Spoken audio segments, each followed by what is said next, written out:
this proves that we are asking, each one of us present here are asking a lot of questions that maybe we do not find the answers in our daily life, or according to the knowledge that we have. So we are trying to dig deeper, and eventually it brought the asking questions, brought you today to this auspicious day for this beautiful beginning. I would like to, I have a request, please. If you can identify, you can rename yourself, those who are Infinix Note 10, Galaxy A11. If you just can rename, put your real name so that we know who is there, so that we have a good and open communication. So, my dears, I ask for all the blessings so that this course will really bring you the changes that you are ready for. I know that now, since I announced this first class, like an open door class for everyone who would like to listen, so there will be also so there are also present people who are not planning to join the course. And for those people, I really wish that this one single class will also bring them a lot of useful information. I'm more than convinced of that. Otherwise, life would not bring you here. So, some of you know me less, some of you know me more, which makes me feel better, cozier. And I always like my, for all the courses that I have been starting in my life, my first groups are extremely dear to me, because the experience has showed that those groups were made of the closest people to me. So basically, the first group of each course that I would start would be like my family. So are we in this circle? We know each other, most of us, and we will know even better. So the family goes into a new trip, into a new science, into a new ocean without bottom, and together it's much more interesting to the process. So today is an introductory meeting, and I would like to introduce myself as well. For those who know me less, I would like today to share the philosophy of the school that I belong to. I would like to share my views and my values that obviously I will always express during the course. And I would also will express my expectation from this course. And um,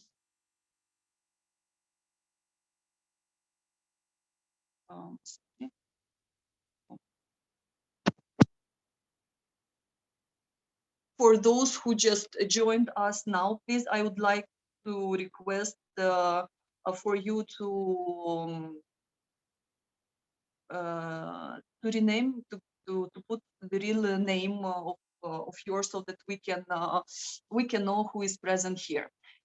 So what we are starting today is Vedic numerology. And I will, during the course, I will refer a lot to the Vedic scriptures. Vedic scriptures are the oldest recorded scriptures. Before being recorded, they were transmitted orally. And Vedic scriptures, like any holy scriptures, have just one goal: to make us to help us obtain real happiness in this material world. And please, can you someone write in the Galaxy A11 cannot hear? Can you please write that he has to choose I the. I already told her she doesn't know how to use Okay, Zoom, okay, great. so she's Exactly. very new. Yeah. Okay, very good. Thank you, Dad.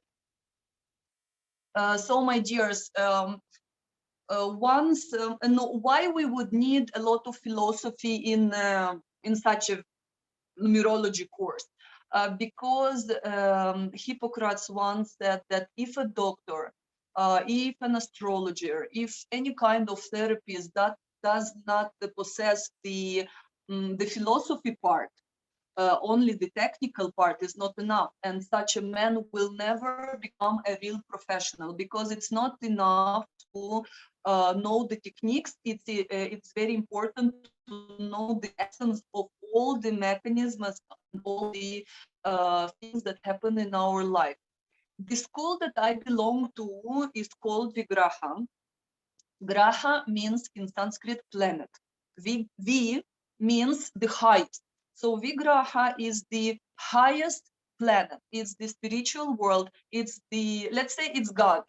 So the point is that from Graha we have to get to Vigraha. From material life we have eventually to improve and to get closer to the spiritual values. And the idea is that even though most of you joined the course mostly for practical material interest, which is very normal. Some of you want to improve your relationship. Some of you just are curious to know what is this. Some of you want to find yourself in professional way. Some of you want to find your predestination. Some of you, like many reasons, I believe each of you, and we will, during the process, we will discover the reasons why you joined. But eventually we'll all have to start asking questions about what is beyond the material, what will bring us real happiness. I will talk about this later on today. So basically we have to look towards spiritual as well. And I will talk. So obviously, the studying of numerology will make us improve our material life. We will improve our relations. It's a must. We must be rich, healthy, happy, good looking. It doesn't contradict with the spiritual values, but eventually we all should reach Vigraha.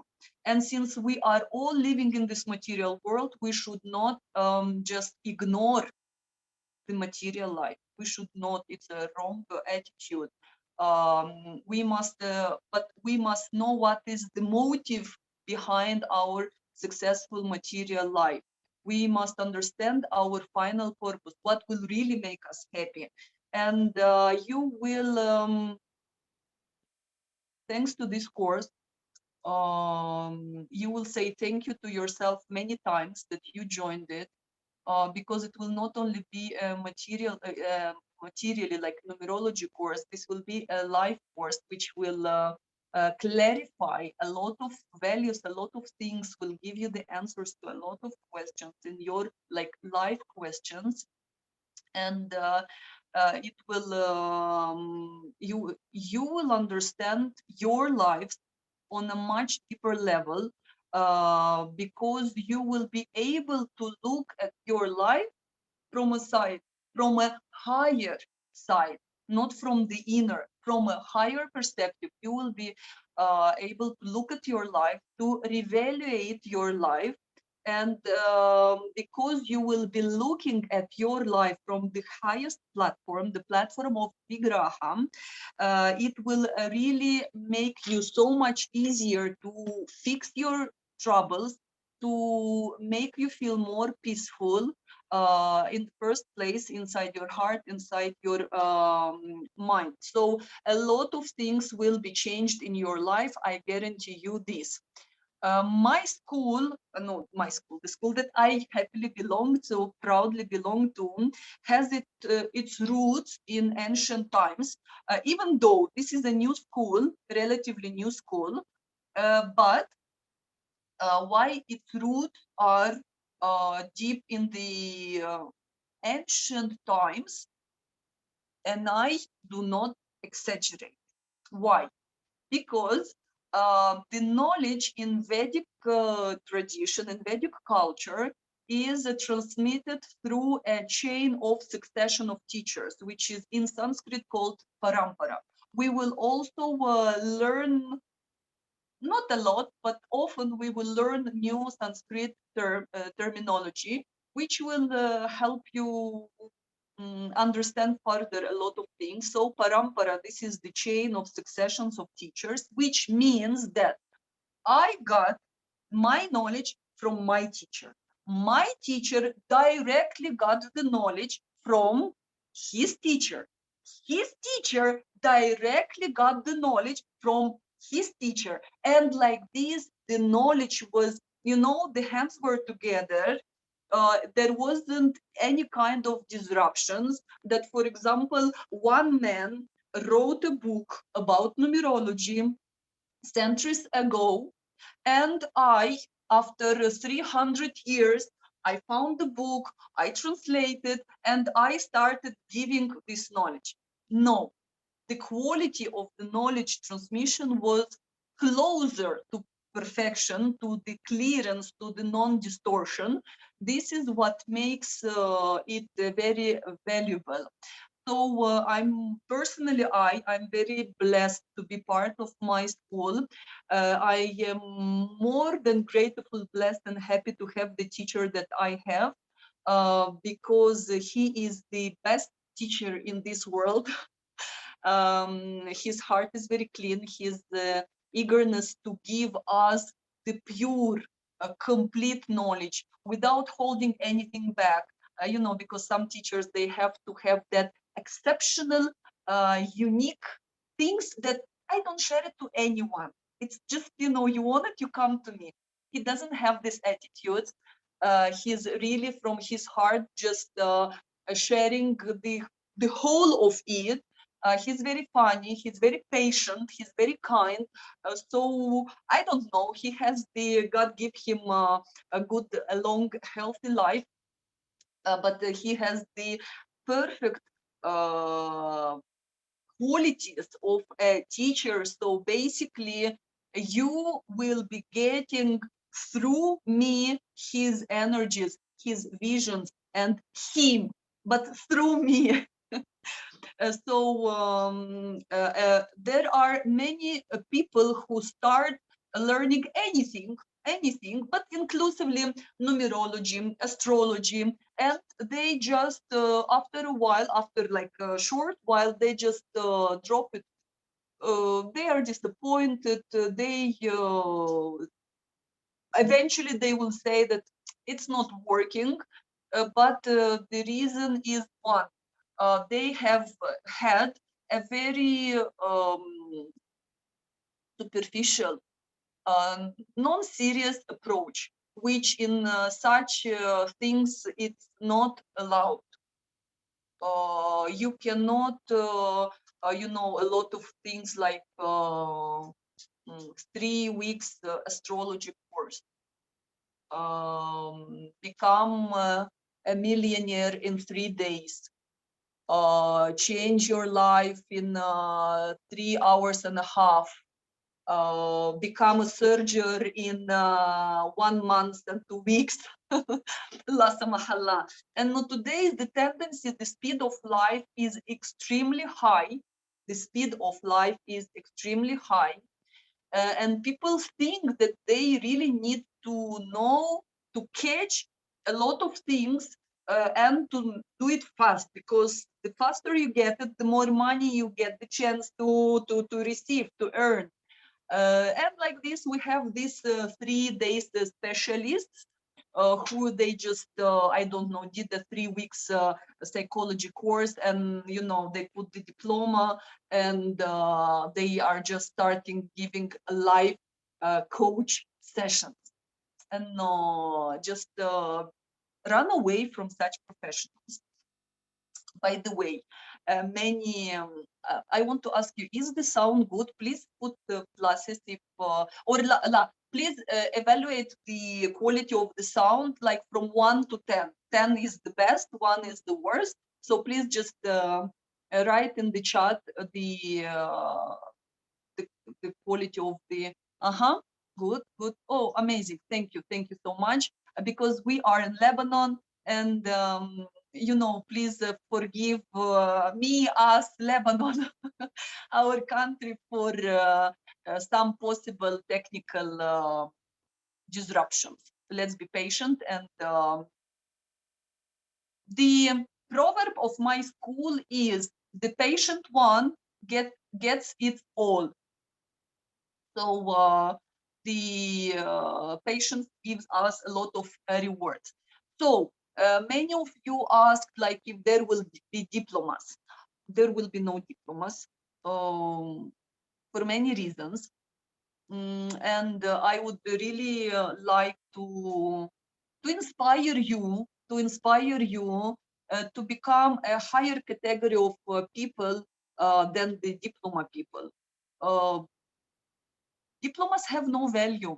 It's zero value. And whoever asks you for, I don't know, for whoever the proof of your qualities is a signed paper, also don't work with such kind of people. They will never appreciate your value.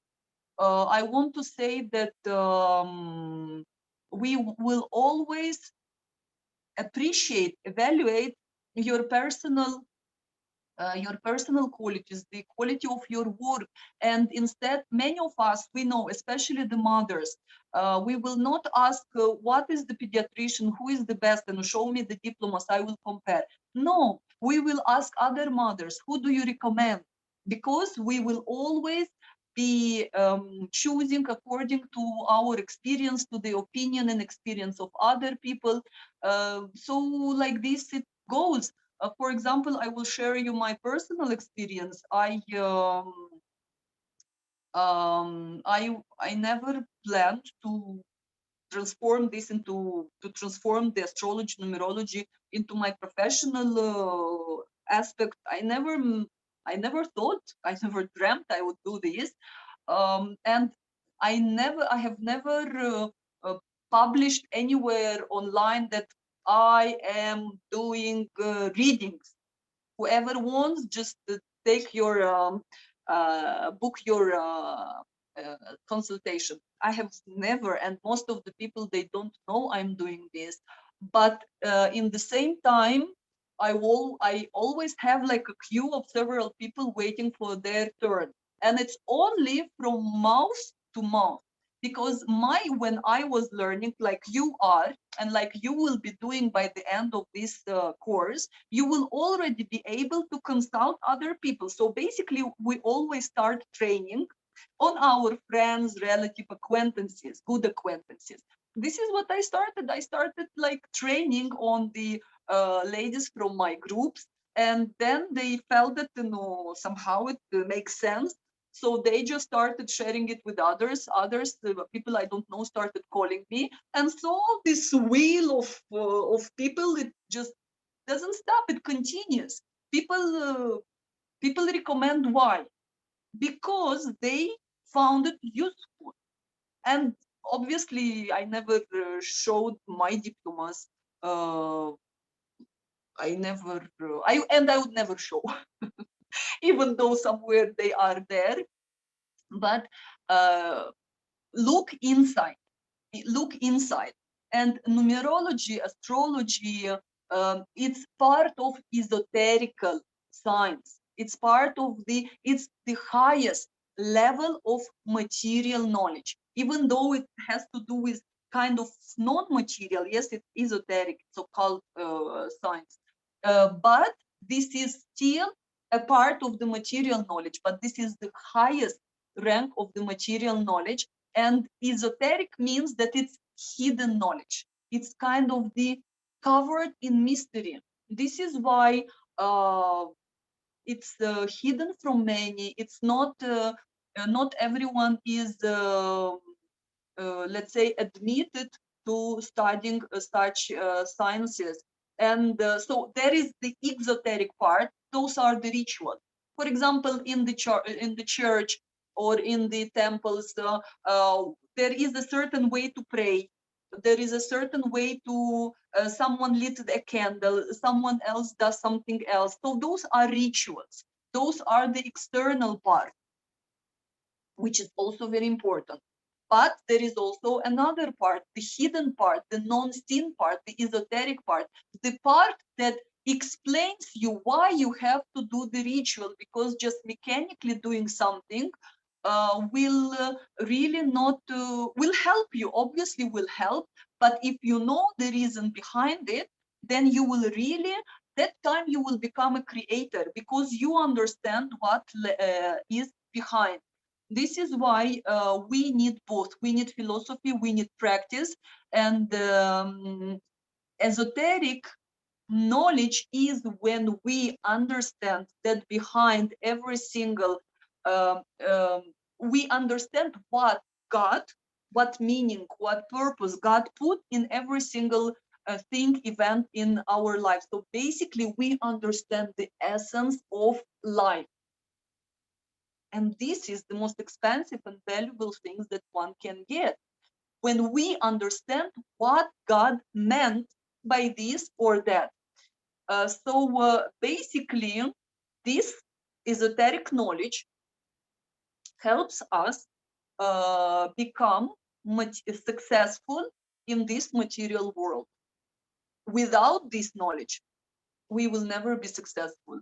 Successful, I mean, when you are rich and happy. When you are rich, obviously it can be many levels, but I mean you are content, you are satisfied with the material state that you are in. Otherwise, so basically all the predictive disciplines, it's palmistry, it's physiognomy, it's astrology, numerology, those are esoteric knowledge. And without understanding, it will be just a dry, non-inspiring prediction. And I don't want this for you, because I have received the highest, the best quality of knowledge. And I pray to God that I will be able to pass it to you in the same inspiring way, in the same pure way, in the same deep way. Because it's formulas you can find on internet, formulas you can find in books, formulas are easy. I tell you, a lemon plus milk gives you yogurt, and you will be just limited by this formula. Lemon and milk give you yogurt, but instead there is a second approach. When I tell you the qualities of the milk, I tell you the qualities of the lemon, and I tell you what gives you the interaction between them, and then you will become a creator. You understand the essence behind those um, uh, uh, interaction. So you will understand, okay, if milk plus lemon gives you yogurt, it means milk plus vinegar will also give you this. Milk plus something, I don't know, mango powder will also give you yogurt. So that time you are creator, because you have the knowledge. You understand what is happening. You are not just using those computer softwares to introduce your data and get the description which you cannot understand.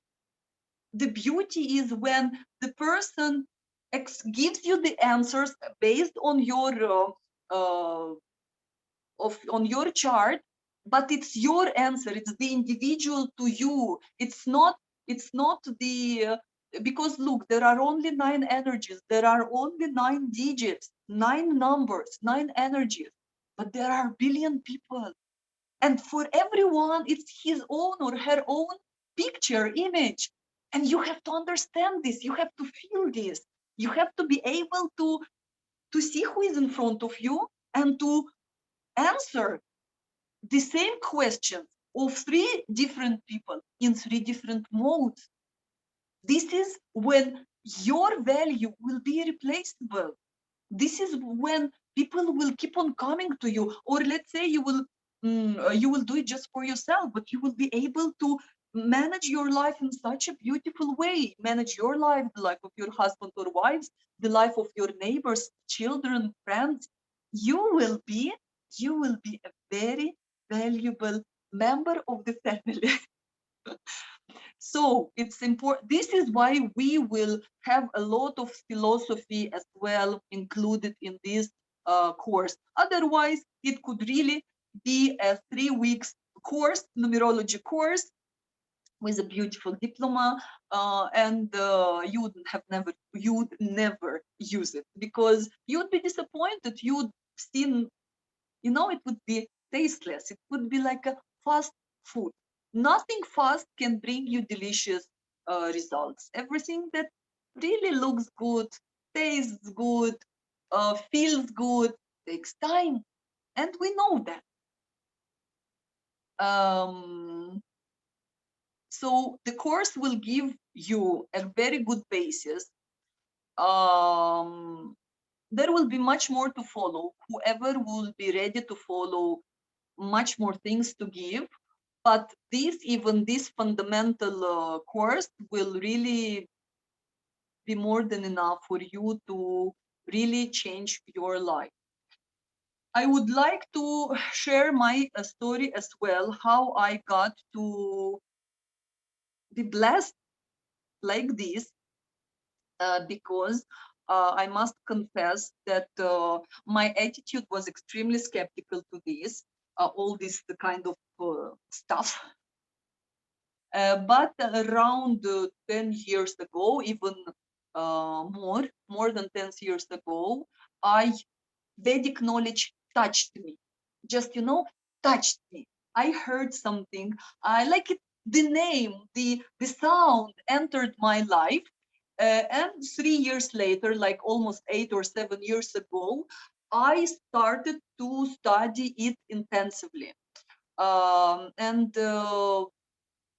there was a period in my life when I was highly interested in the connections between our emotional state and our physical diseases. This science is called psychosomatic science. So I was deeply, because doing rebirthing, being interested, working with people already, having my own life, having my children. So I needed this. I wanted to understand the root. I'm that kind of person. I believe, I'm a believer as well, but no, it helps me when I understand why. So I was trying to understand why this causes this, why we get sick, why.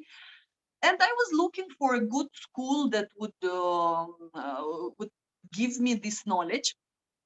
And once a friend of mine called me and she said, Rada, I enrolled in a numerology school and they will be giving this course that you are wanting, because everyone around would know that I'm searching for one. I said, bingo! I remember it was Christmas. And it was like a fairy tale. I was in a fairy tale place, and the news came basically on a Christmas Eve. So I was so happy. She said the school began, but Fiwasta, I will arrange if you want to join. I say, of course I want to join. And no way, I'm joining. And then I don't remember if it was like actually before the joining, she gave me the news. Rana, there is a small problem, and no, there will be this course, but it will be on the third year of studies. And so before that, you have to study numerology, and then it will be this course. I said, come on, like, please, no more patience. But then I said, no, I really want it, and I said, okay, no, I will suffer. I will learn numerology, but I will get at least in 2 years. They will just fly, and I will get what I want. So the whole school was meant for 5 years, 5 years length. So now I am finishing my 5th years of school. That course never came yet. That course hasn't come yet. But I don't regret it, because when I started, and plus I remember that not everyone was admitted. There were criteria for admission to the school.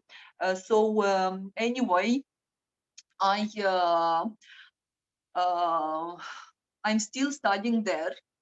I hope it will never finish. At least I hope it will not end, at least for, I don't know, like 7 years more. I pray to God every time that He gives the good health and inspiration to my teacher so that he continues. But when I started numerology, and again, I want to say that my whole life I was very skeptical to the astrology, because I didn't know much about numerology. But you would always hear about astrology. You would read those, in the journals, magazines, those predictions, and it really was very irritating, because it was really non-serious, in my opinion, the way it was presented. And I would I would have an extremely skeptical attitude, until one time it happened that somebody did a reading to me, and I was impressed. I changed a bit my opinion. I was really impressed. I appreciated it.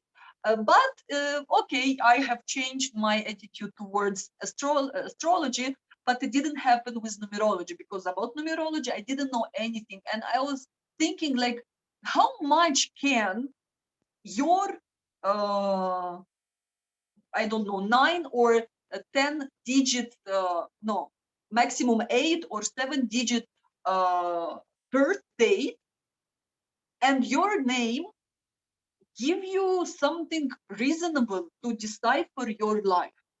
And no, it was something very hard uh, to uh, to understand for my limited mind. And so this is why my attitude was extremely skeptical.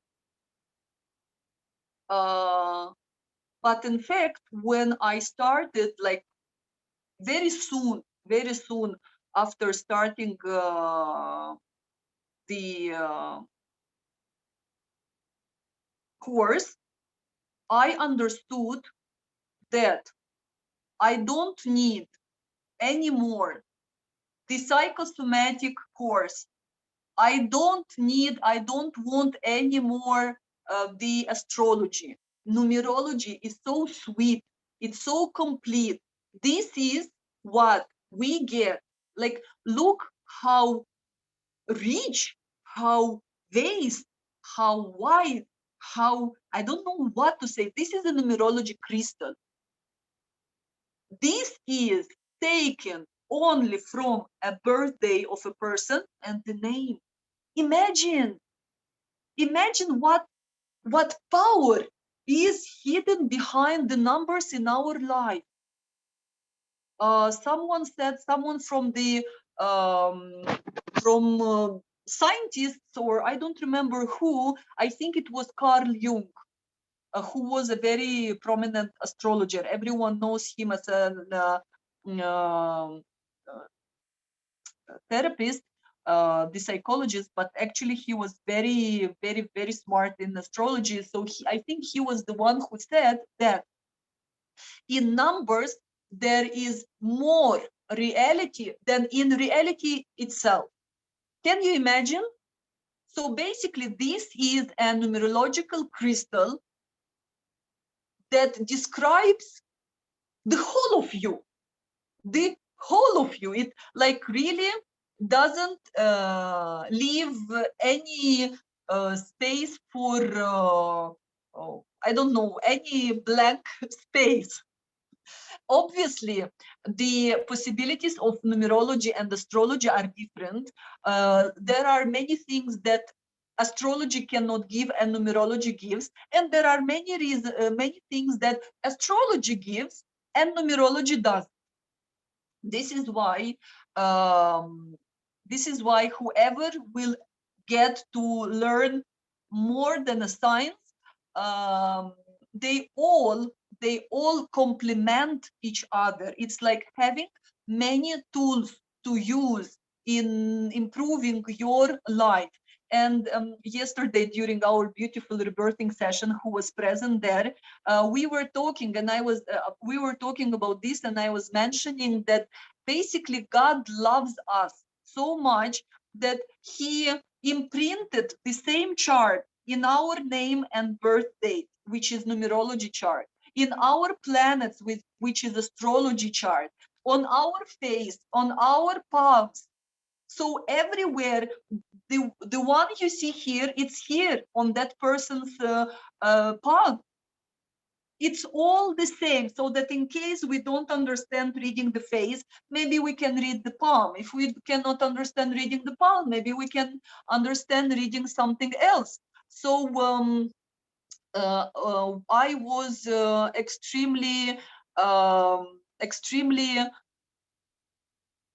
inspired, excited.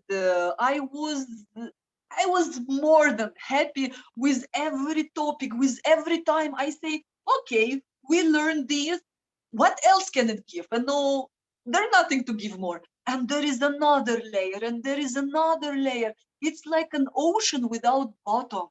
I was so inspired that I really said, like, I don't need even astrology because numerology is so vast.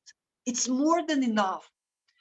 And I really wish that I will be able to transmit you this depth and this excitement of mine, which is still fresh and still like alive in me. Our spiritual world, the spiritual world and the material world are two perfect creation, because both were created by God, the most perfect one. So both material and spiritual are ideal, please pay attention, ideal, harmonious systems. Ideal, they are created in an ideal way. Only the difference is that the spiritual world is made of the sum of the cumulus of individual harmonies. It means you are individual, you are harmonious, I'm harmonious, he is harmonious, and by connecting this harmonious plus harmonious, it will give you harmonious. It's like, in mathematics, I remember this. Plus will give you plus. The material world is vice versa. The harmony is created from two individual disharmonies. You are disharmonious, I am disharmonious. Together, we will create harmony. We will balance. It means like the same in mathematics. Minus plus minus gives you what? Gives you plus, right? will give you harmony. And I'm giving an example. For instance, the victim will attract the criminal. The criminal will always find the victim. The victim is a minus because there is a deficiency in the way the person appreciates himself or herself, appreciates the world. So there is a deficiency of understanding. The thoughts are um, let's say, wrong. And there is the criminal who also has a deficiency in understanding things. So they both have to meet. The lightning will happen, and the charge and this charge, they will just balance and become harmonious. This is why the goal of this course is to help each of us become harmonious on individual level. It's very important, because by becoming harmonious on our individual level, it's not only will improve our lives, but also we are one small cell from a huge system, from a huge universe. And basically, yes, in a small quantity, but we are responsible for everything that happens around you. When there a war happens, when there earthquake happens, when there a conflict, a revolution, a fire, a volcano, an earth, a tsunami happens, people die. The reason is not someone, the reason is us. We've been acting on a certain level, on a certain vibration that has to be neutralized by another disharmonious phenomena. So when I become harmonious, I will help my husband to become more harmonious. I will help my children to become more harmonious. So we are already a harmonious family, which will have the impact on our friends and neighbors, which have an impact on our community, and so on and so on and so on. So predictive sciences disciplines, they just are meant not only to fill your wallet with fresh dollars. No, will be a beautiful side effect. But the idea is to have, to plant, to discover that joy in your heart, that glow in your eyes when you know how to live your life. When you know that you are going on the right way. This is the point. This is the greatest result that anyone can achieve, and I hope we will all achieve it.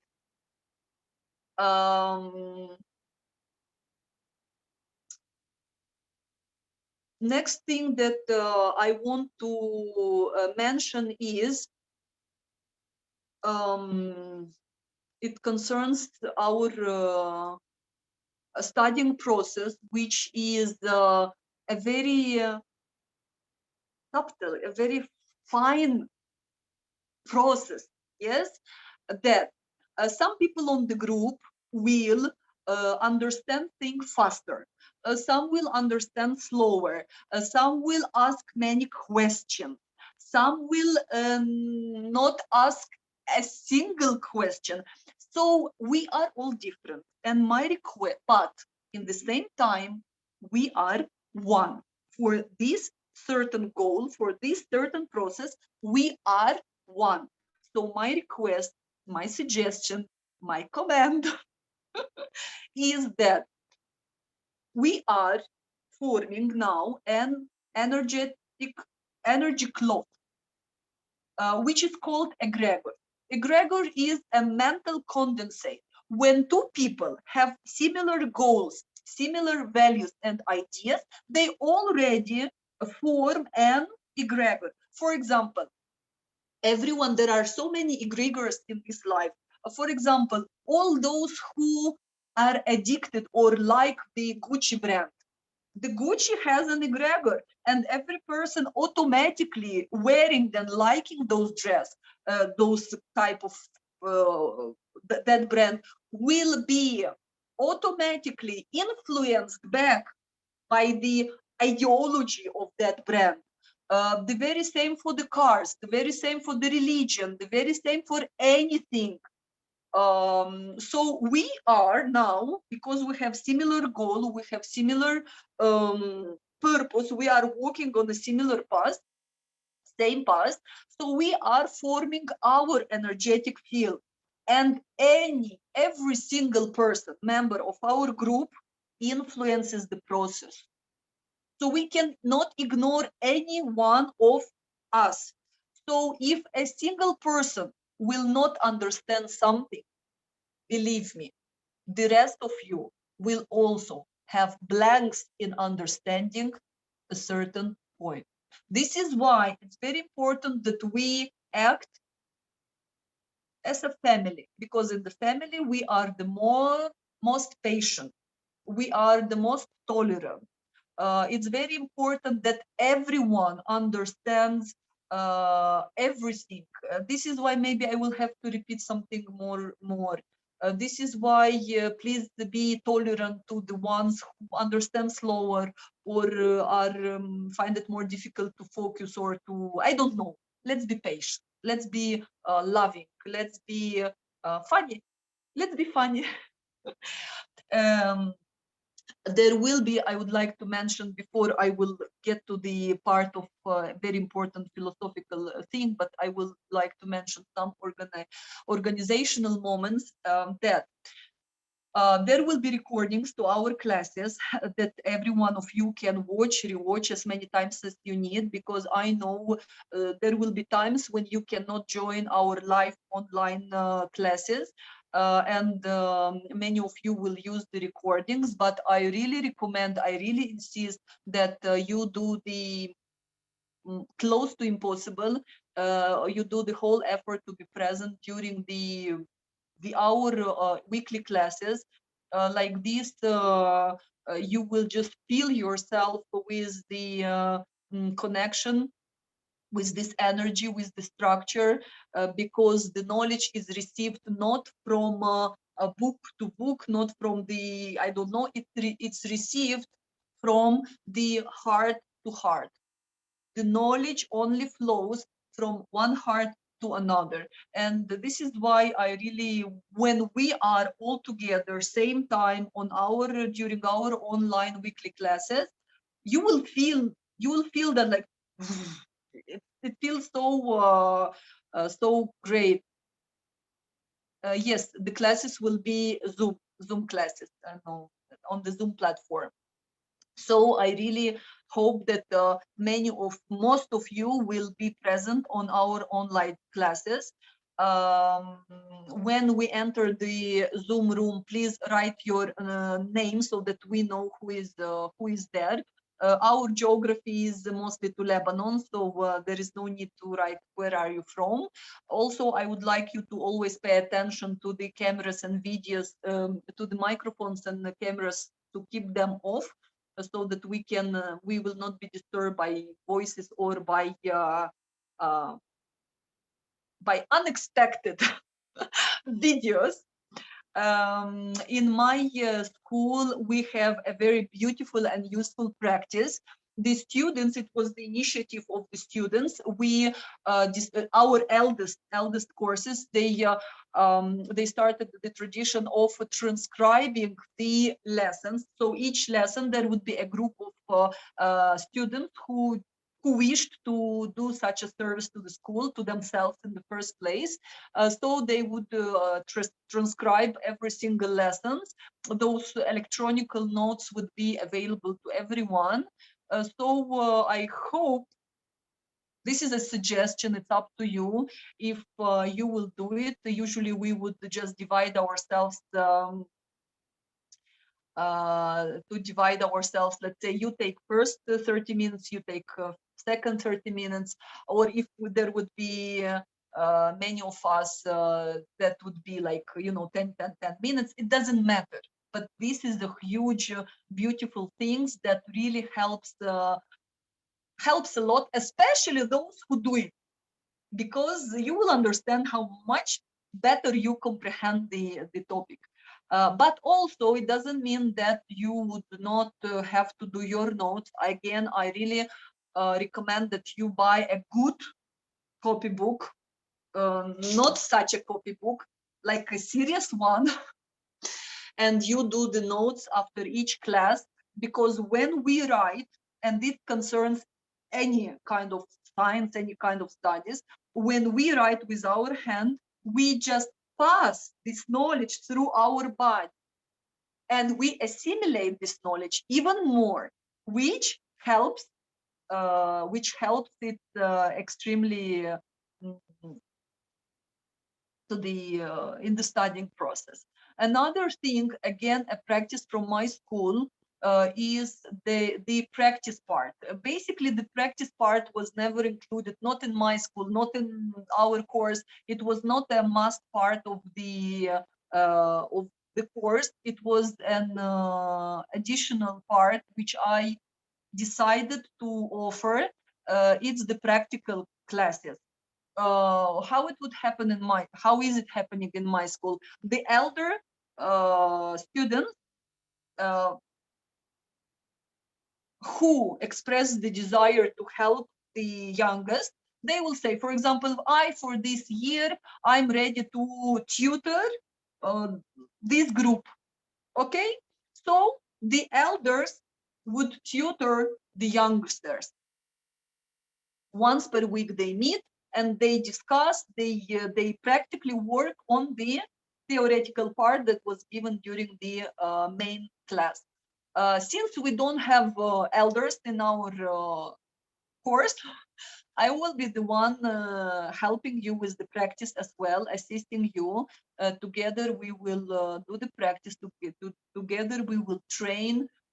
So those are also very cozy and extremely necessary practices. We will agree on a day when most of you can attend. So I again insist in a way that you are present there. We will also try to record all of it, so that those who happen to miss it will be able to complete it. Another important thing that I would like to mention, to read basically, is the 5 obligations in front of knowledge, any kind of knowledge. This one, history at school, geography, dancing, doesn't matter, any kind of knowledge. So everyone who is studying has 5 obligations in front of knowledge. First, knowledge must be not stolen. This is why all these hackers stuff, when you just get a course, you just hack it and get it, or I don't know, let's say for example, somebody buys the course and then it one person pays but 20% watch it, or any type of this, it means stolen, so it will never bring you benefit. It will only harm you. Second, you must not acquire knowledge by yourselves, independently. It means that you have to have a teacher and take the knowledge from the teachers. And after that, obviously, you can work individually yourself. But for the first time, you have to hear the knowledge from a teacher. Number 3, it's not enough to, the first was the the first obligation is the knowledge must not be stolen. It means that you have no right to use a lecture, a book, a training, if you don't have the accept of the owner of that something. So number 3, it's not enough to listen to your teacher. It's important to take the vidya. It's important to take the vision of your teacher. It means to accept, to admit, to take the philosophy of your teacher. Otherwise, it will not work. Otherwise, it will not be from your heart and your heart. If you like the knowledge, but you don't like the vision of the teacher, it means in your heart there is a rejection, and the knowledge will never enter that. It means at a certain point you are manifesting your ego. You don't really accept the teacher till the end completely. It means that your heart will be towards this particular person closed, and the knowledge will not get there in your heart. This is why, and here it also concerns that the philosophy part, because using the techniques without philosophy can harm you. I must say that we should never joke, we should never underestimate the power of the knowledge. The energy of the knowledge is one of the most powerful after the sexual energy. The energy of the knowledge can cause you a lot of troubles in life if you misuse it, if you abuse it, if you act disrespectfully. So we should always be very extremely respectful to the knowledge, even if we don't share it. But don't blame others' knowledge. Don't blame the knowledge. Don't blame the teachers. Be respectful. Then number 4, we, the person should pay for the knowledge. It's very important. The knowledge will be only, let's say, will enter you once you pay, and the payment is necessary for us, not for the teacher. Like the charity, we, the one who gives, we need this process, not the bag. It's our process, so it's very important. And number 5, before starting and upon ending any kind of learning process, it should be started and ended with the sound Om. Basically, without this, the studying process will just go in vain. Om can be replaced by Amin. It can be replaced by, no, for example, many would say Bismillah. صح? So this is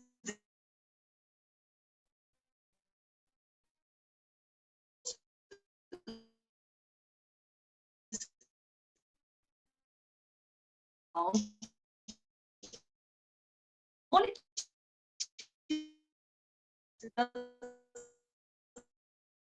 doesn't come here.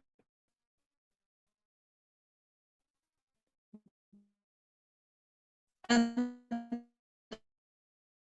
which will appear. Or we will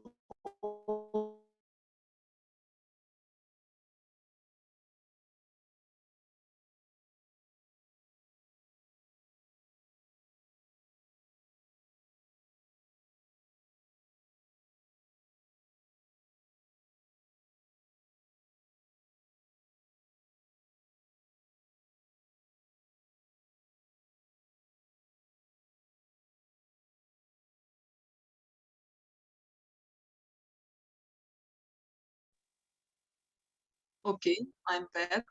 Thanks God.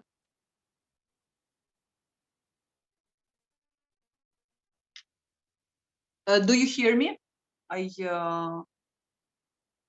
Please write me if you hear me.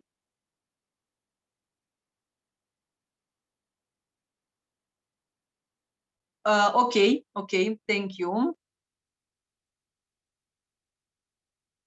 I hope you will see me soon as well, but this is less important.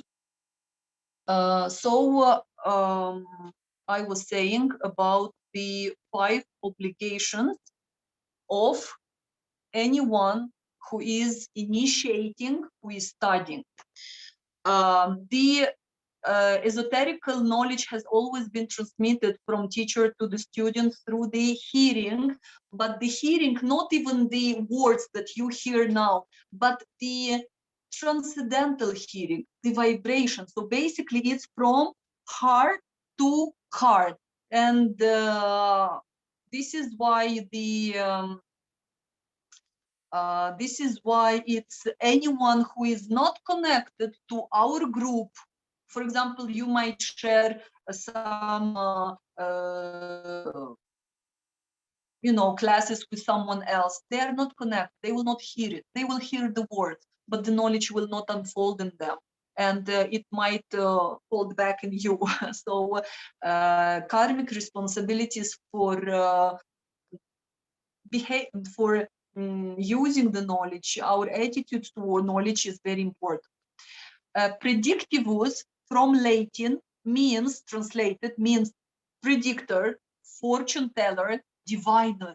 And look how nice, diviner, the person who shares the divine with us. And this shows how important this knowledge is. it's not only about read me in the coffee, and the coffee is also, no, it's not a joke for those who really know to do it, but it's really like sharing the divine. And the predictive disciplines, they include the Vedic numerology, which is Sankhya Shastra, Hasta Samudrika Shastra is the Vedic palmistry, Jyotish Shastra is the astrology, Vedic astrology, and all of them are meant to help us understand ourselves and our life better. What is the difference between an astrologer and a priest? They are both related to the highest caste of the society, the caste of Brahmins, the highest, the most respectful people, both of them, the astrologer and the priest, but they have different functions. So the priest is the one who tells God what we want. So basically, he transmits God's our prayers. The astrologer is the one who transmits, who tells us what God wants from us. So basically, he is the conductor of God's, not prayers, but wishes towards us, so that we can understand what God wants from us. This is why the profession, the quality, the practice of the numerologist, astrologist, it's extremely responsible. And this is why in the entire era, the astrologers were highly respected, appreciated, and all of them were really very special, pure people. So there are, and I really want to emphasize on this, your attention. What are the qualities of a person who practices the predictive disciplines? First of all, being objective, not inventing, not trying, to pull cords towards a certain. Be objective. What you see, this is what you give. You are a conductor. Be a pure conductor. Be non-biased. Don't no prejudices. You like, you don't like. In this position, when in front of you is a person, you don't appreciate the person according to his religion, politics, gender, occupation. This person, if the person came to you, it means God has something to tell to that person through you. It can be a criminal. It can be, I don't know, anyone you want.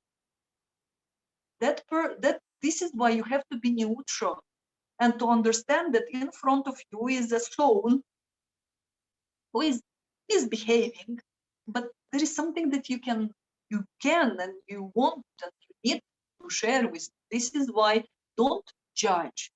We always have to remain and transparent intermediate, not to distort the information what we say. We have to stay professional. And the difference between a professional and amateur is that the professional will always be able to say no. When my knowledge is not enough, I will say no. When this point I don't know, I will don't try to look smart. I will say I don't know. I will read, I will look, I will ask, but I will say no. Or when I'm tired, I will say no, I cannot do this reading now. I'm not in the good resource, energetical source. No, you will not benefit. And the most important, you have to inspire. This is the most important thing that you have to do, to inspire yourself, to inspire those close to you. And if you will help other people, then again, it's to inspire, because never assume the role of the prophet. The chart is not a fatal thing. It's meant there to show us how we can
oh, you will never do it, or you will do that.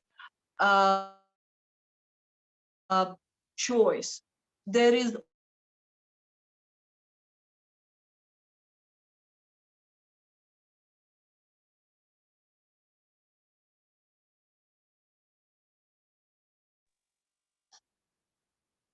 always a choice.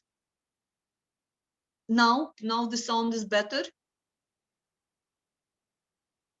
Yes. So basically, this is, even the God gives us this final choice. Even if our choice is wrong, he say, you want this, and okay, make it. So who are we to make a person feel that there is no choice in his or her life? So it's very important. I forgot who from very notorious therapists, they would say, it doesn't matter what you do. And he was not talking about astrology, or it was any kind of therapy. It doesn't matter what you do in the therapy. It matters what the person does after he left your meeting. Sometimes, and it happens, I start a consultancy, and we barely work on the numerology chart, because the person is not ready. The person needs to know, to understand philosophical things. The person needs some psychological things. And she or he, they just are satisfied because this is what they needed. They didn't need much of the numerology. You will also have cases like this, but in order to be able to handle them, you just have to understand, to see. The person came, you have to see what is the root of the problem, because with time it will be so obvious, and you must understand that what is the best chart in the world, it's yours. Every chart is the key to happiness. Every single chart is perfect. You must regard your own charts, every single other chart, as a Ferrari for that person, Lamborghini, whatever you like. This is the best he can have. I mean, this is the best for him. This is what he will bring him happiness. This is why don't compare your charts. For example, when we will start working, you will say, oh, this is better than that, and his numbers are better than mine. There is nothing called better.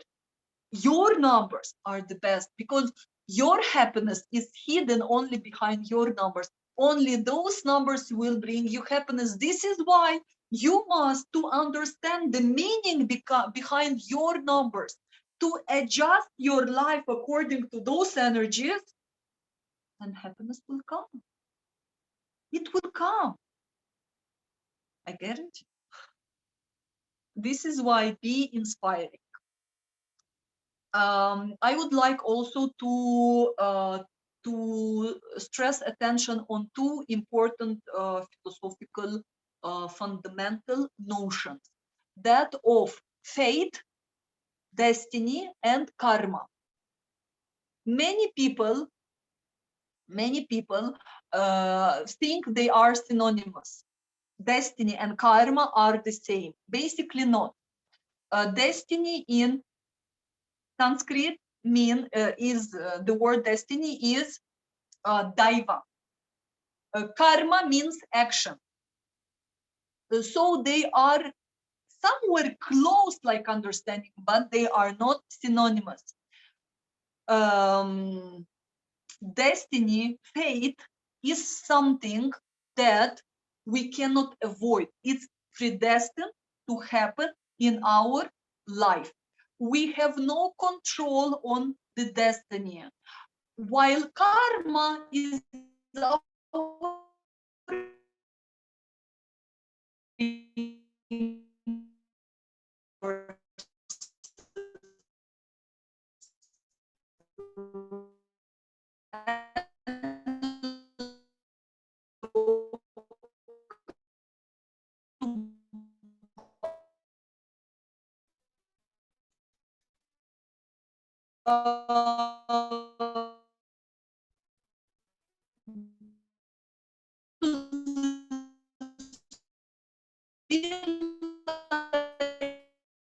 brand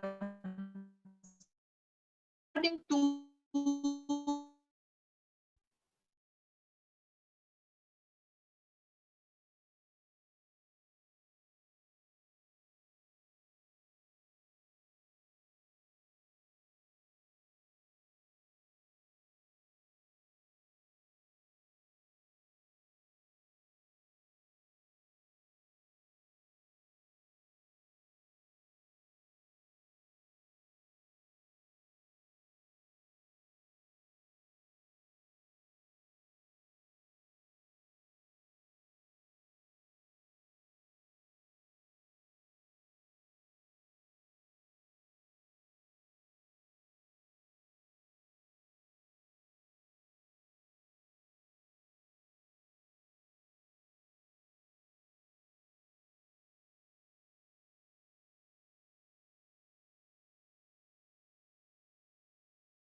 so in some supermarkets there will be, now it's back, right?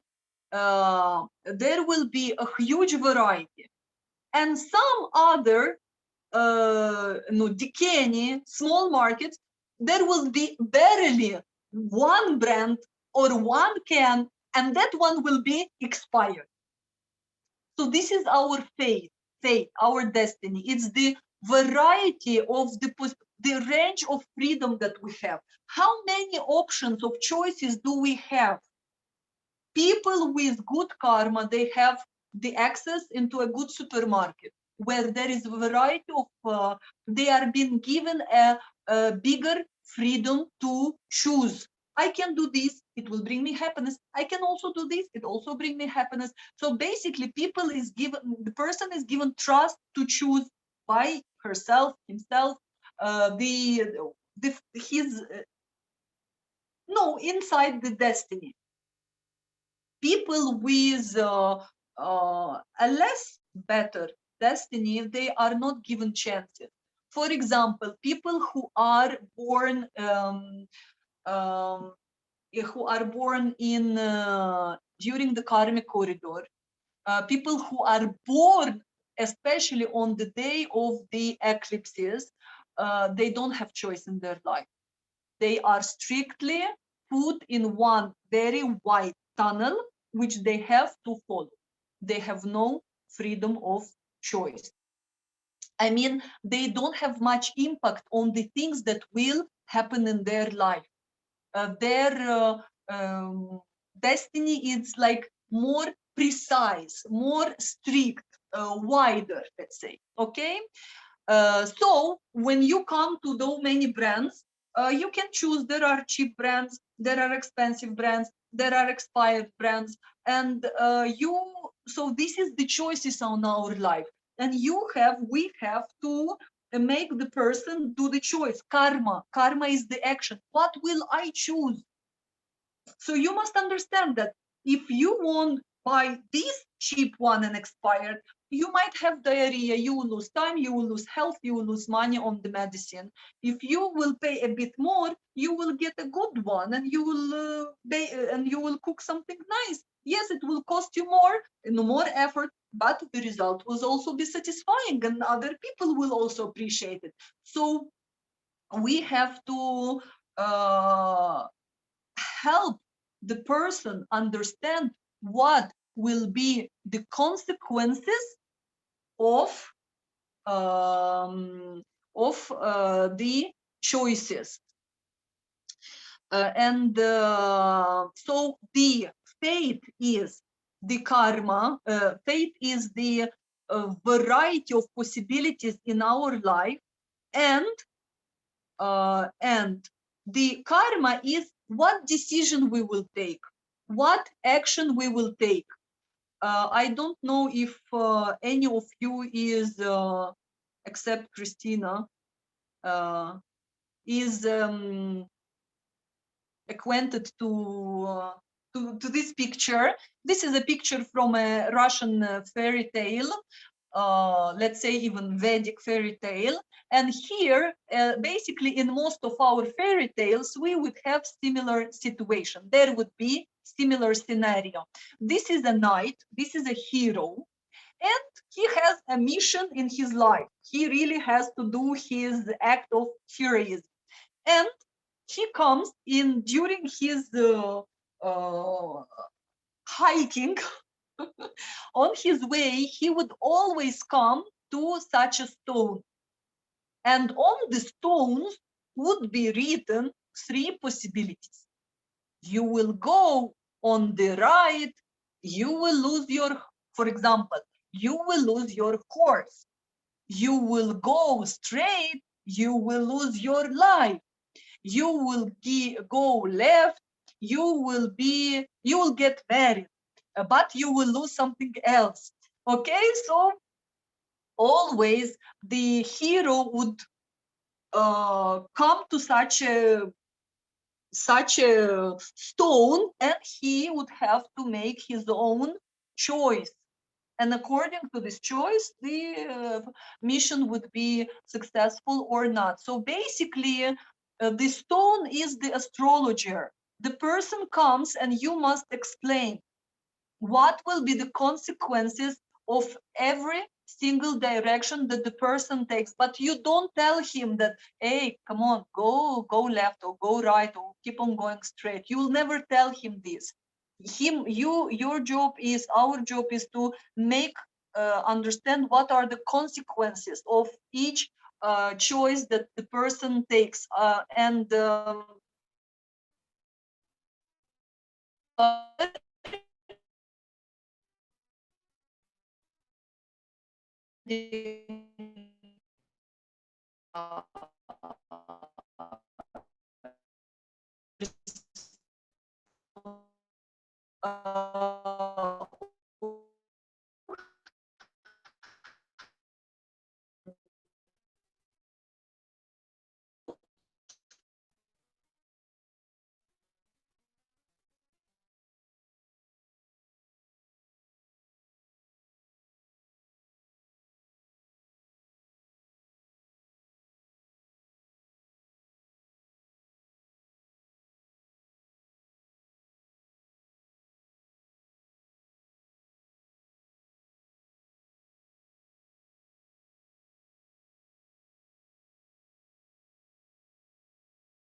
Okay, thank you. I'm back. And I was saying, okay, I was saying that about our life. Please tell me if the connection is fine. Our life is divided into parts. Again, many of you heard about this, many no. But it's very good to re-listen to the same things for several times. Please put pluses if the sound is good. So, first part of our life is called, thank you, is called the closed karma period. In this closed karma period, if the karma is closed, it means we basically cannot, we don't have the freedom for action, for much action. We cannot influence the karma.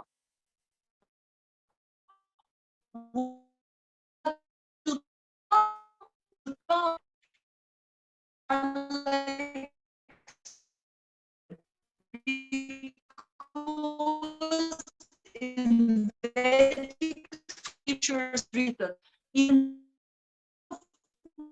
my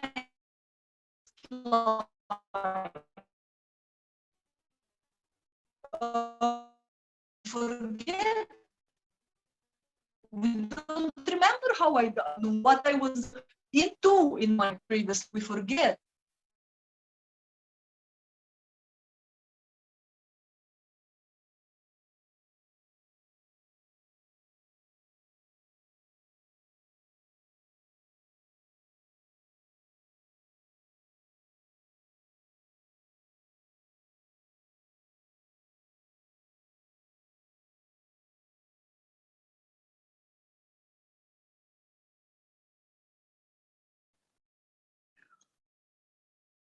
We forget. So basically, we must.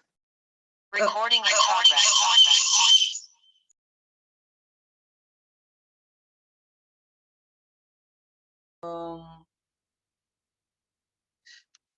So how can we recollect, how we can get, in a way, how can we get our memory back? Not in a direct way, obviously, but indirectly, we will, through the events that are happening in our life in the period of closed karma, we will be able to restore the not the memory, the attitude, the habits of the previous life. I always give this example. During, for example, in all these, I don't know, long serials, usually the first, every episode will start with a 30 minutes of refreshing of the past episode, what happened in the past episode. So this is the closed karma. It reminds us of what was what was our state of mind in the previous life, how practically it happens. I will give the same example that I always give. Let's say that in previous life, meanwhile that I'm talking, please write in the chat, whoever, if there is anyone, or like plus minus, who admits the idea, shares the idea of reincarnation, of many lives, yes, reincarnation, and who doesn't.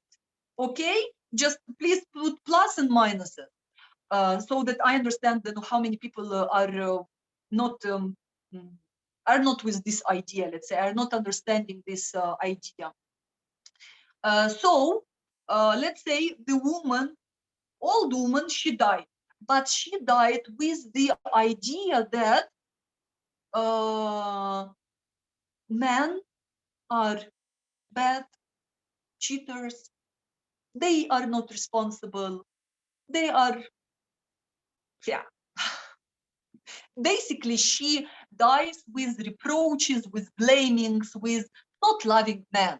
So she is born, she has to restore the same idea. How? The question was, Thanos, do you admit the idea of reincarnation or not? Put please plus or minus. So how will she restore that state of mind? How will she get to have the same idea that men are bastards? She will be born in a family when the father maybe left in an ugly way her mother, or maybe he's there but he is abusive, he's giving a bad result. So from the early childhood, she will have an example when the man is a bastard. Maybe he will be mean to her as well. Then let's say she might have some bad experience, maybe sexual abuse while her younger age. Then maybe she will get married to an alcoholic who will beat her. Then she will divorce from the alcoholic, but she will get married to a drug addicted who again will treat her bad. So this is closed karma period. She couldn't avoid going through all these points and events. Comes the moment when she becomes karmically mature. This is the moment when the gates of the cage open, the karma opens. Karma opens, it means when we become karmically mature, we become free to choose what will follow. Definitely, there is also destiny after the karmic maturity, but we have the full freedom to choose. I want to marry this or not. I want to do this or not. So when the cage is open, we already, with the state of mind that we restored during the closed karma, the gates are open. In my mind, the attitude is all men are bastards. The gates open and I come on the stage of my life. This is the moment when my life starts. And I want to tell you a very interesting and a very important thing. The karmic maturity happens at different age. It's very individual for every person. And those who did readings with me, I'm usually telling you the age. So for men, it cannot happen earlier than 18 years old, and it cannot happen later than 42 years old. For women, it cannot happen, the maturity, karmic maturity cannot happen before her first period, and it cannot be later than 42 years old. So imagine a person who becomes karmically mature at the age of 30, 38, 40, 42. And obviously, and not obviously, but it's very probable that by that age, the person had a very difficult life. Maybe it was full of failures. So by the age of 40, the person is already tired of life. And he says, or she says, I'm tired.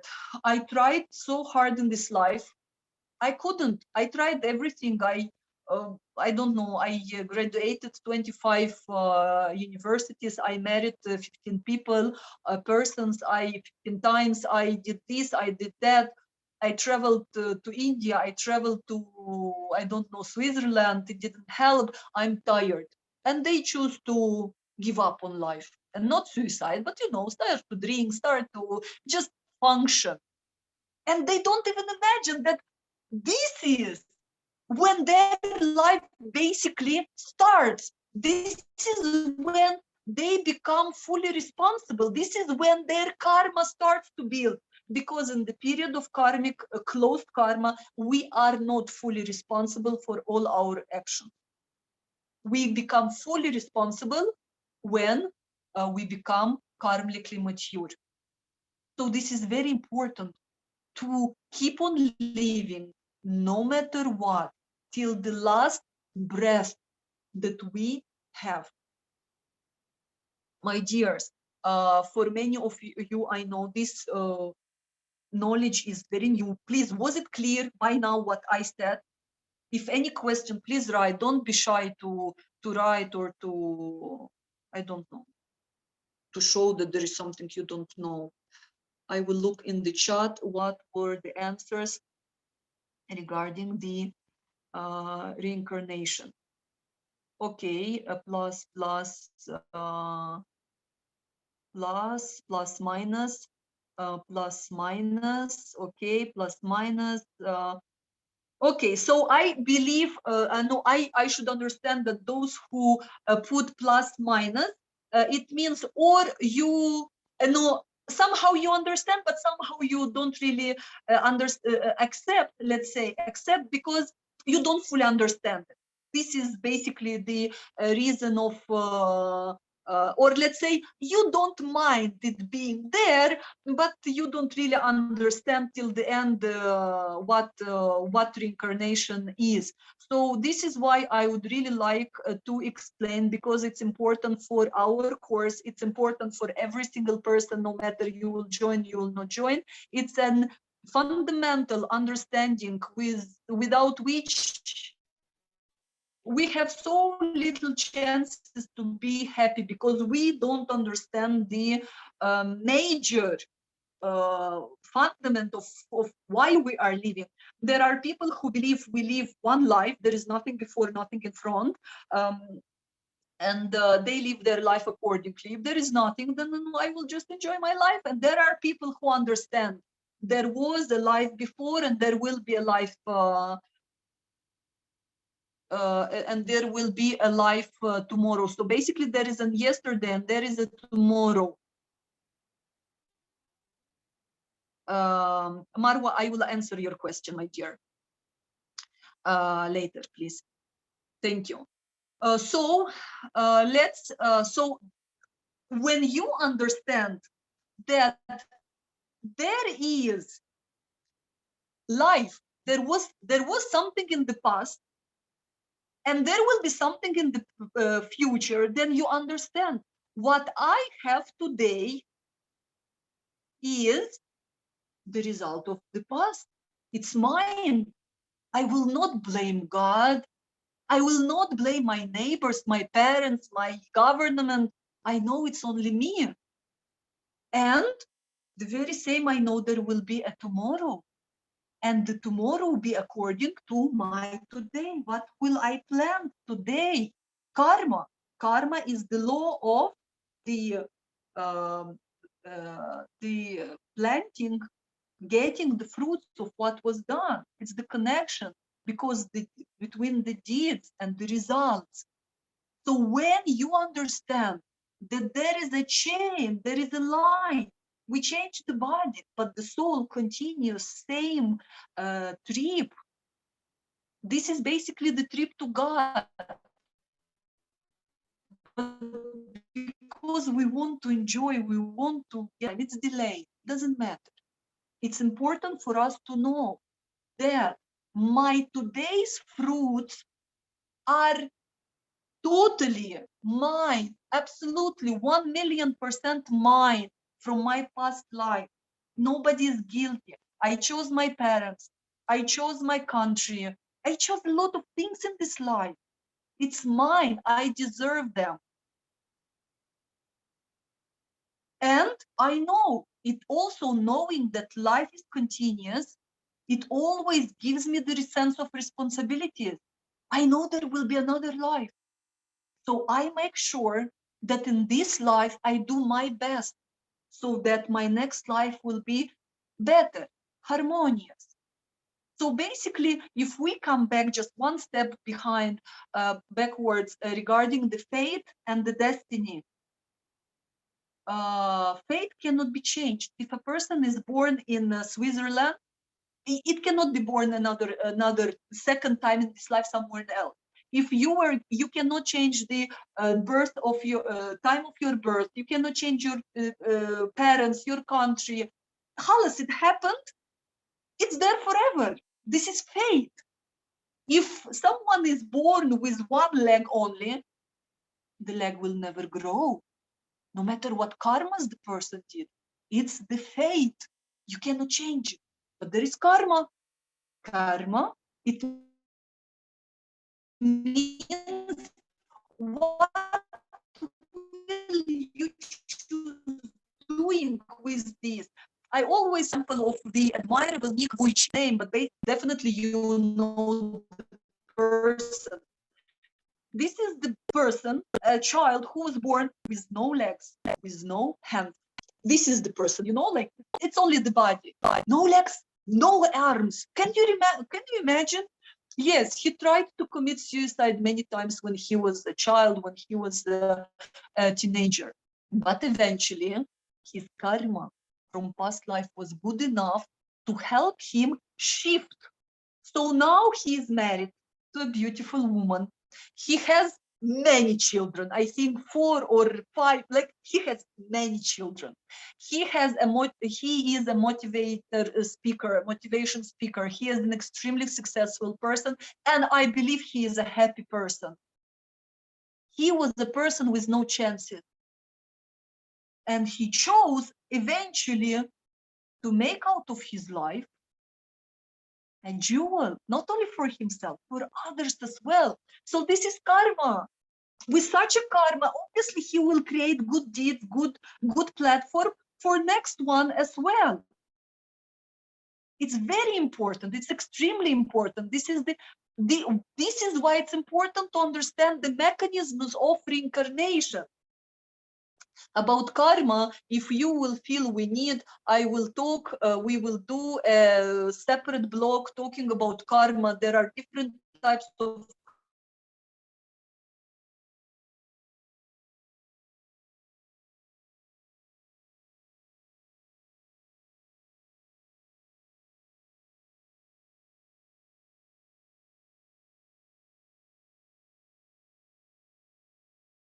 to the next life. Am I still gone or present? Please, am I here? Was there a moment of gap?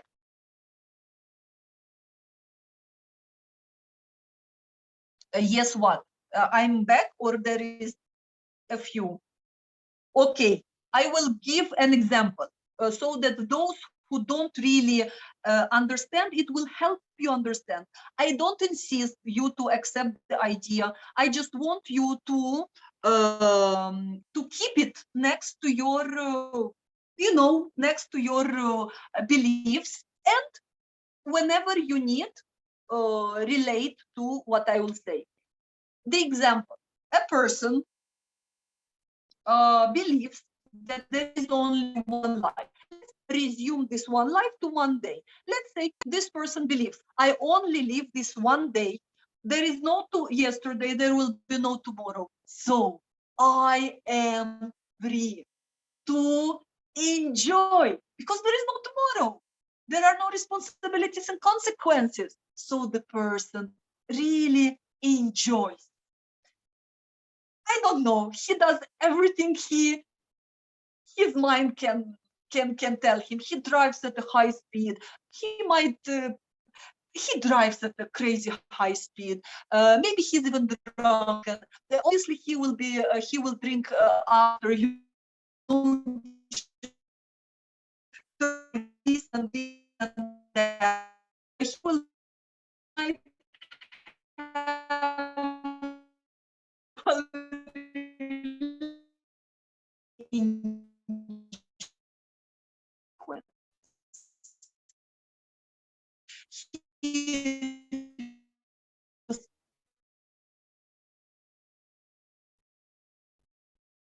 next day, and there is night. Night is symbolically as a death.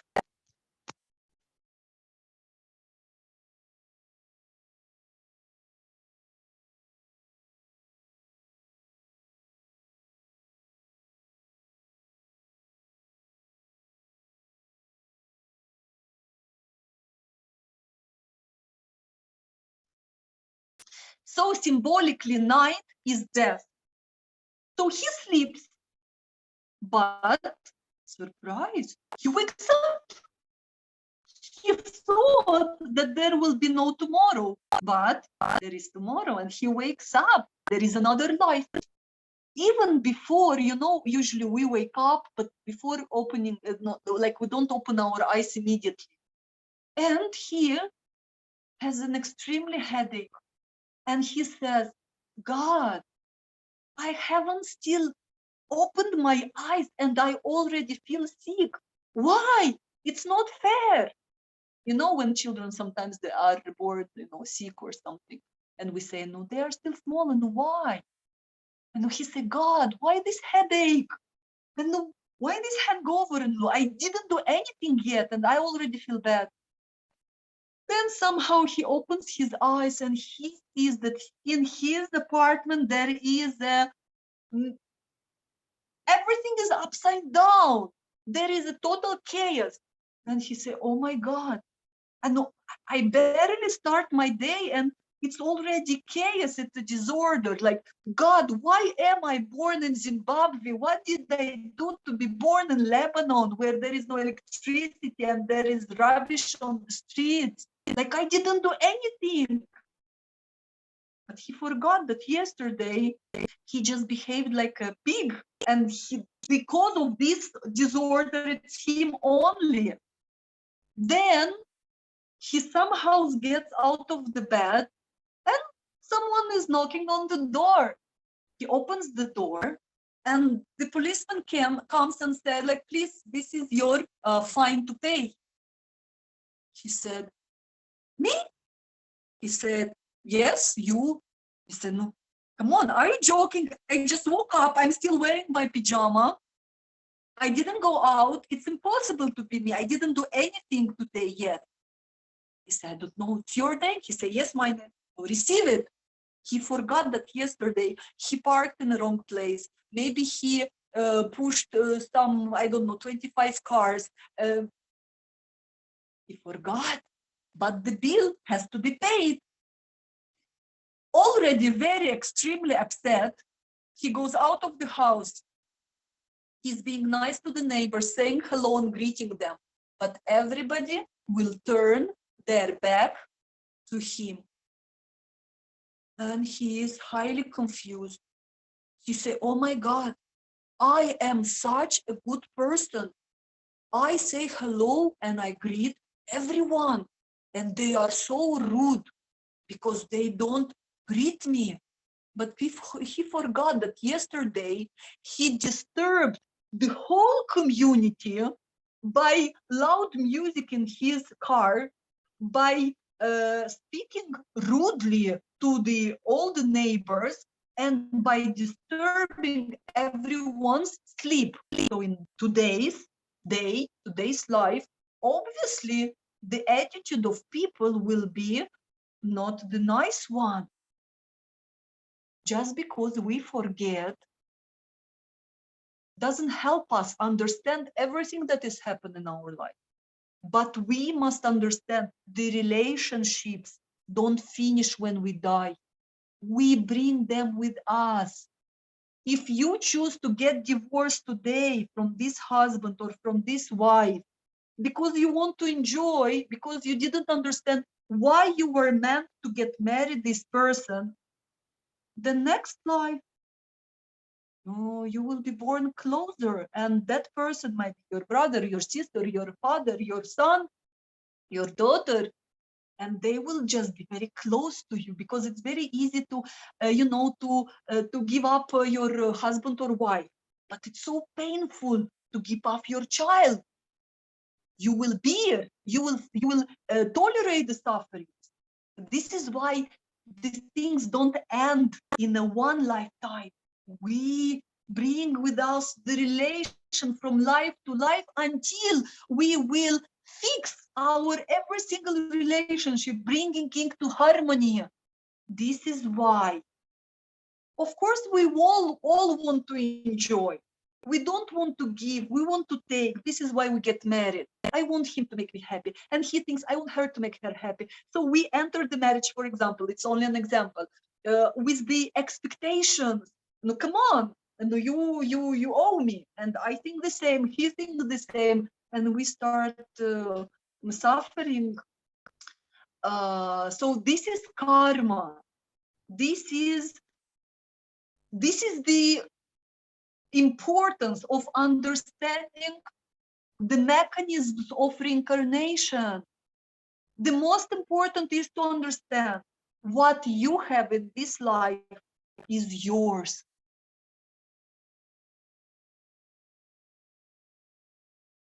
Every single religion says God is the most merciful.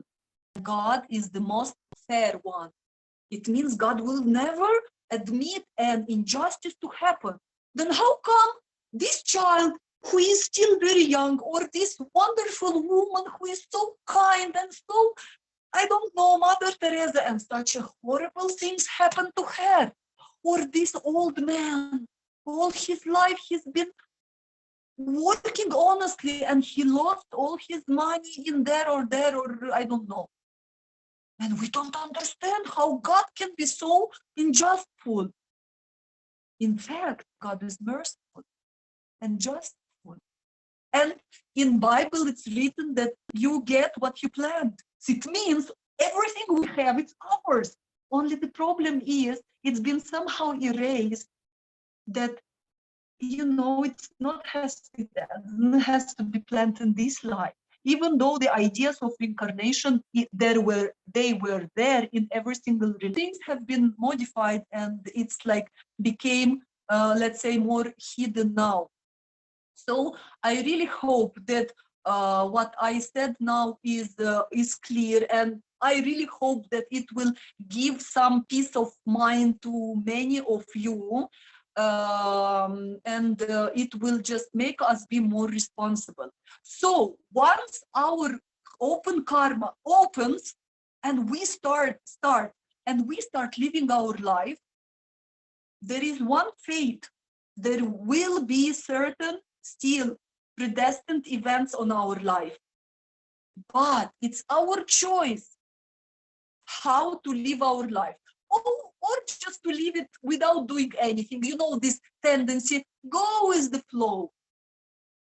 But with whose flow, the question is. So this is one choice. Another choice is, I really want to enjoy.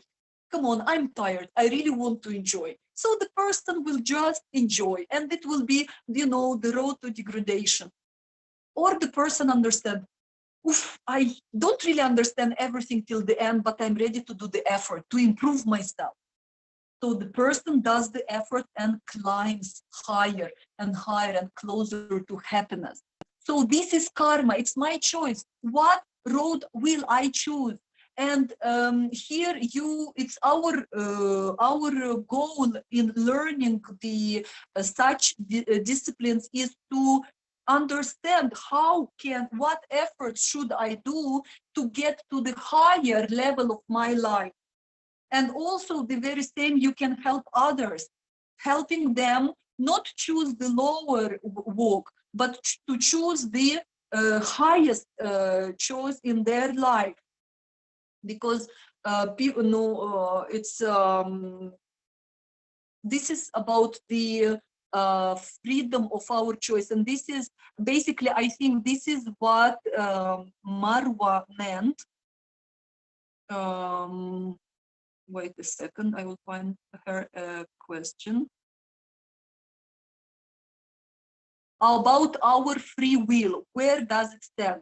So Marwa, do you mean what is our impact, what powers we have to decide in this life, right? This is what you meant by your question. And no, yes, it means where is our power? So this is our power. When we start our open karma period, the choice, the freedom of choice is fully yours. Because let's say you are in a bad relationship, it's up to you to continue or not. It's up to you to work something you don't like just to, you know, to pretend you are fine, or it's up to you to really go in an untraditional direction and to really search for yourself and become who you mean to become, even though if everyone around you tell you, Marwa, how can you leave this job? Come on, in the time of crisis, keep on working, do your, do your no, basis, like security. It's up to us to send our children to school or not, to make a choice or not. It's everything is up to us. So basically, this is where our free will, because this is what makes us different from animals. Animals, they don't have karma. Animals, they don't have consciousness. We have. So karma is the choice.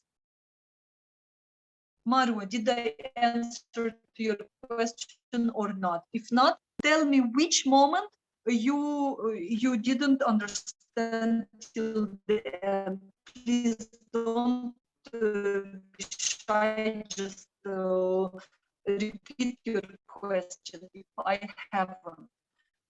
God, and I will, Marwa, my dear, talk about something that will make it even more clear. Cannot be changed, but if you have good karma, you will always be helped to choose the right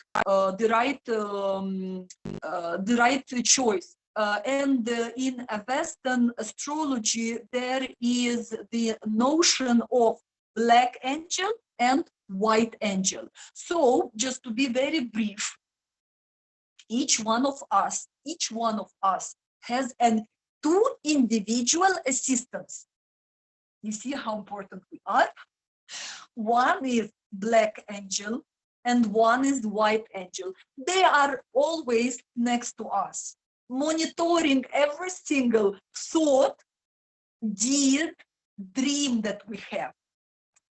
So basically they fight, the black angel and the white angel, they fight for our mind. The mission of the white angel is to help us find our path, step on our own road, our individual harmonious route, and become happy. The function of the black angel is the contrary. He is meant to give us wrong temptation so that he takes us as far as possible from our own path. Like this, what he uses, he says, Walau, and no, come on, who today is a White House? Why you allow the man to decide for you? Go and build yourself, become independent. We are in the era of feminism. Go and build yourself. You need the university, build a career, and after that you will have children. Or for example, they say, no, for what you need this? It's not prestigious. Go and do this. Or do you see what kind of nose she has? Because of this nose, she has this husband and this. Go and do your nose, inflate, deflate, do like, there will be your happiness. The devil always, takes us away from the real things that will make us happy. And most of the time, most of the people, they believe. And they are doing the race not on their own passes. Oh, I want, she looked or he looked so good in those shoes. I know if I will have those shoes, I will also be happy. And I kill myself. I kill years of my life just to get those shoes. And when I get them, I nor look good, I nor feel good. Because they're not my size. They were looking good on him, not on me. So the white angel, through different type, kills himself to show off, no, Rada, don't go there. He gives me diarrhea. He makes the car not to turn on. He just helps me, like, I don't know. He shouts in my ear, like, Rada, please, not this, that. If my karma is not good enough, I will not listen. I will not see the signs. I will not. Because I don't have enough spiritual currency to make, to get a better internet, which will not crack. so that I will clearly see the help of the white angel. By the way, if the angel fails in his job, white angel fails in his job, next life he will be born in the material world as a human, so that he can study the human life better, so that next time he can understand how to better help the humans become happy. So there is another notion that I would like, we will use it a lot. We will use it a lot. It means that everything in this world happens in three modes: in the right mode, in the passion mode, and in the ignorant mode. What this means? It means that, let's say, and this relates to the time and space. For example, the day is divided also according to these modes. In Sanskrit, it's written gunas. It means guna. Guna is the rope. So basically, I am around me bound by the rope of. Basically, it's a mixture of these three, because in our life we have and ignorance and passion and rightness. But obviously we should make so that the piousness is prevailing, the goodness, the mode of goodness is the most, a bit of passion and as much as possible of ignorance. So the day is divided. Morning is the goodness time, daytime is the passion, it's for achieving, evening time is the ignorance, nothing good happens, but it's the time to relax, to be lazy. We sleep is the mode of ignorance, so this is why we sleep at night. The very same place, obviously a church, a temple, they are the mode of goodness, even though nowadays it becomes commercial, there is a lot of passion as well, but mostly it's the goodness. Then let's say the malls, those are passion. Yalla, you still don't have such a mobile. Come on, you deserve it. Yalla, achieve, become better than someone else. Passion. I want to be appreciated. I want to be, admired. And ignorance, nightclubs, bars, all this stuff. This is the ignorance. The very same music, the very same our deeds, everything is divided in our life in these three qualities. And if you the very same for food, obviously the fruits, vegetables, they will be pure, almost pure goodness. Cooked food with a lot of spices, it will be passion. Meat and so it will be ignorance. So by this, you already can somehow decide what's your life more about. And if you want, you already know how to fix it. So basically, this is also the one of the purpose of the numerology. It will help us from ignorance shift to more passion, from passion shift to more goodness in our life. Because and the same you will see in if you will be working and helping other people, because the very same number it can be manifested in three of such modes. The very same, for example, the person comes born on the 1st of any month. It's the very same energy of the sun. Number one is related to the sun.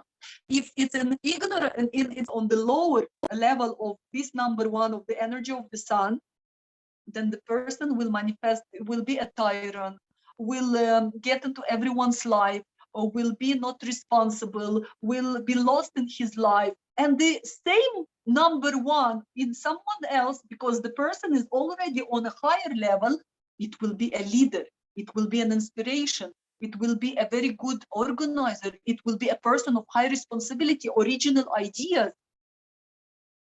One number and many faces, and we have to understand that. We will understand that.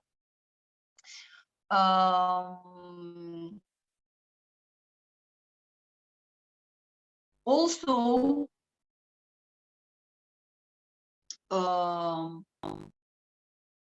I would like to I will share now my screen again, and I would like to present a very, again, another essential. Are you tired, or you still have a bit of resource to listen about another extremely important and interesting, I believe, uh, aspect of our life? Please put pluses, minuses, if you still are able to listen to important things. I know it's new. I know it's somehow maybe hard to absorb from the first time. No problem. Just let it be this knowledge in your heart, and in the right time it will manifest. Okay, thank you. I'm very glad that you are still able to go on. So, my dears, I would like to present it's called the Triangle of Madhvacharya. Madhvacharya was a philosopher. He established a religious flow in a long time ago, many centuries ago. So, what is his triangle? He describes the participants of these, let's say, what our life is made of. Okay, so there is God in why I closed? Okay, just a second. I will open it again. So the participants are God, yes, and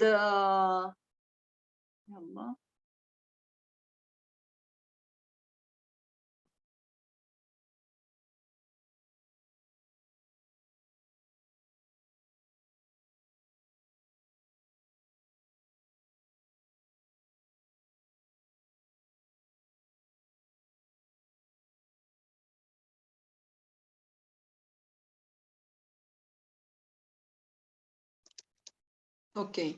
So the participants, God, in Sanskrit, it's also referred as Ishvara. Okay. Then another participant is Jiva Atma. It's us. It's the beings. Everyone. Yes, it's us. It's the animals. It's the everyone who has the soul. So all the beings in this world are called Jiva Atmas. Are the beings.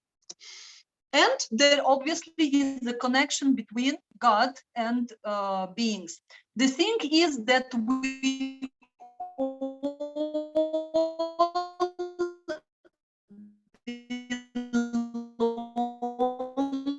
to the spiritual world. We wanted to enjoy, make it very simple. At some point, we, let's say, envied with a spiritual envy, and we wanted to become gods, because God is like a very loving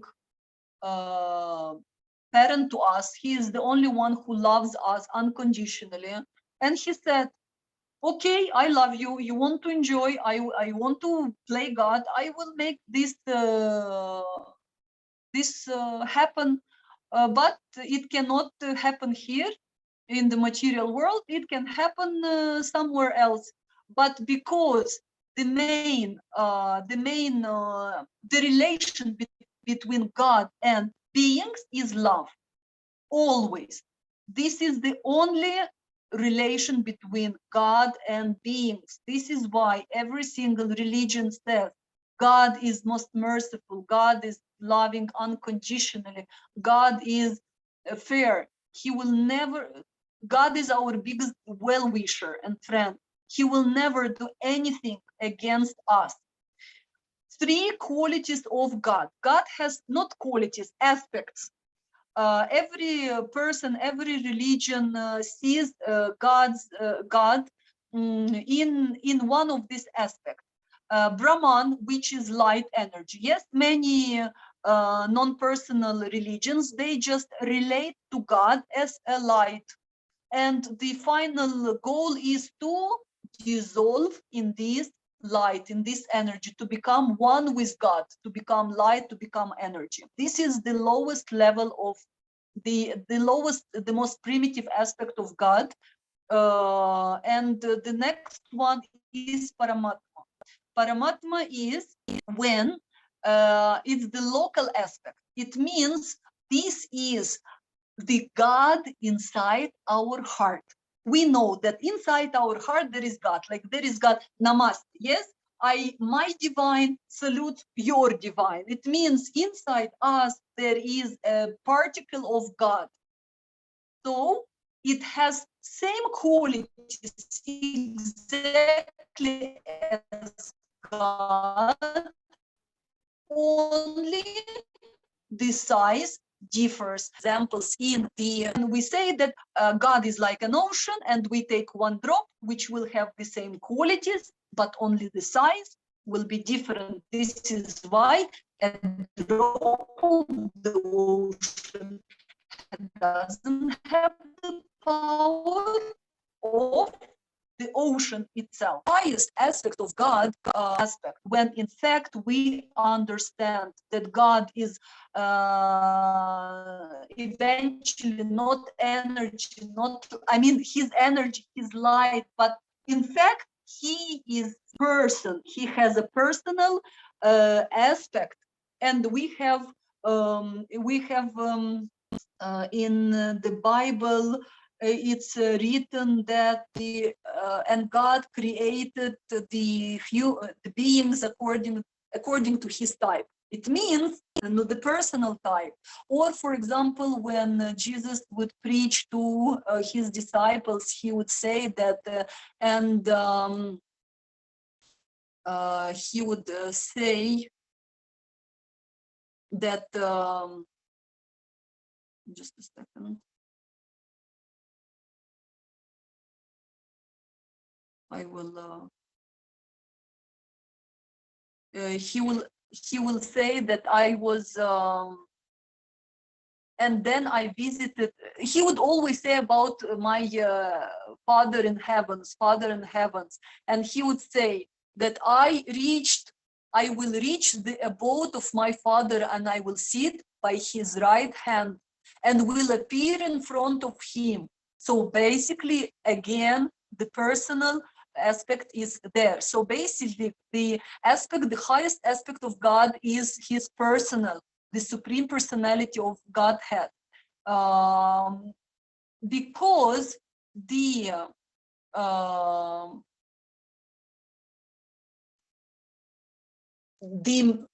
look, the God and the God and the human being is related through what? Through is connected. I'm sorry, through love. You cannot love energy.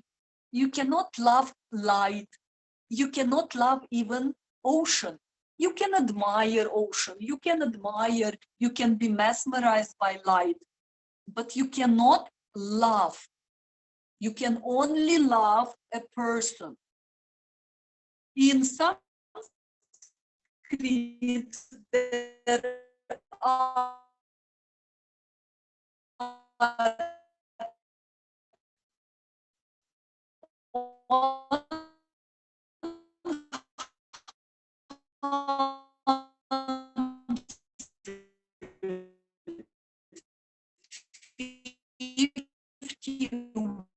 words defining or meaning love.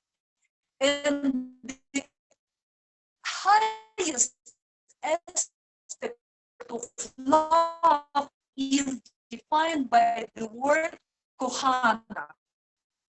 And it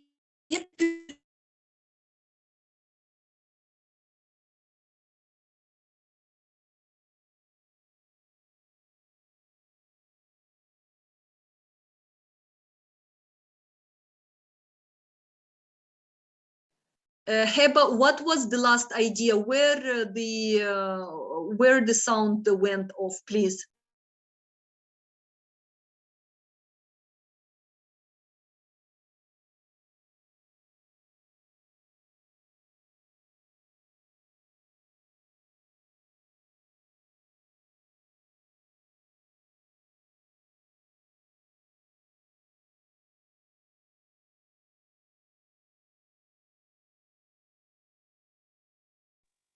Okay, I understood. I will repeat. So, okay. So yes, we can only love a person. We can only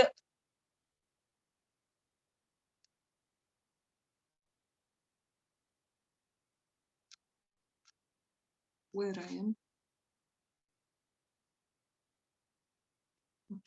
Okay.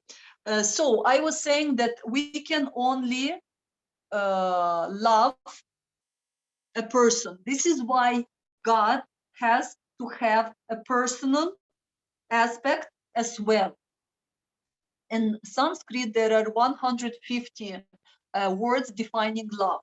And the word that defines the highest aspect of love is kohana. And it defines the love between two persons on personal level. And there cannot be a higher form of love than between person and God. So God has to have a personal attitude. And here I always give the example of, let's say there are citizens living in a country, and some citizens, they understand that somehow they really think that there is nothing that that things happen by themselves. They think that the traffic is organized by itself. They think that the supermarkets are supplied by themselves. They think that things just happen. There is nobody interfering in this system. It just works. Okay, this is the level of the Brahman, of the light energy. This is the level of the people who see God the only like energy. There are the next level is some citizens, they understand that probably there is some kind of power that organizes all this. So this is already a higher level of understanding. This is the understanding of the local form of the God. It means there are some kind of directories who just organize these ministers. And some people, they understand there is a president, a king, who just makes all this work. And they understand that the better I know the president, the closer I am to him, the better my life will be. So in order to approach the president, I have to understand what food he likes, what music he listens to, what clubs he goes. I will also go to that clubs. Maybe somehow I will find someone who will introduce me to the president. At that time, I will know that he likes white chocolate, and I will present him a white chocolate, and he will say, Rada, I will never forget you. Do you need any service? And I say, yes.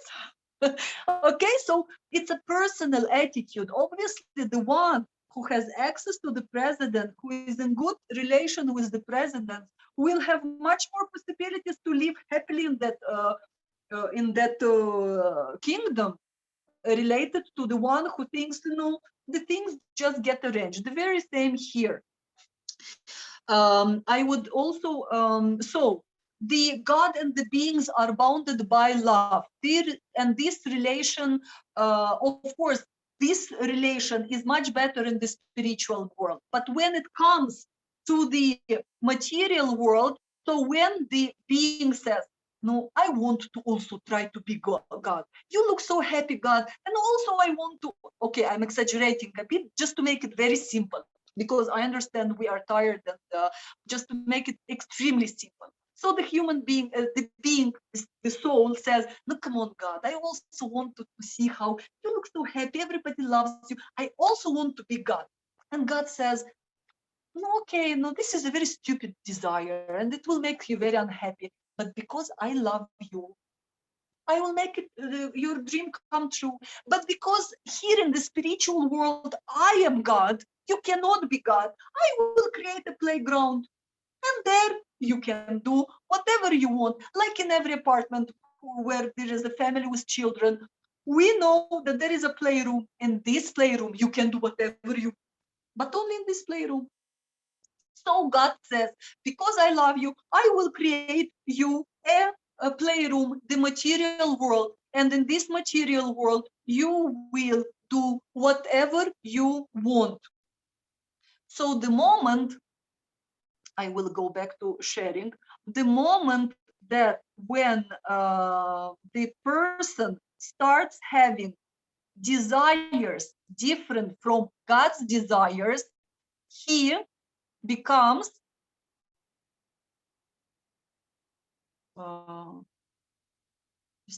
he gets another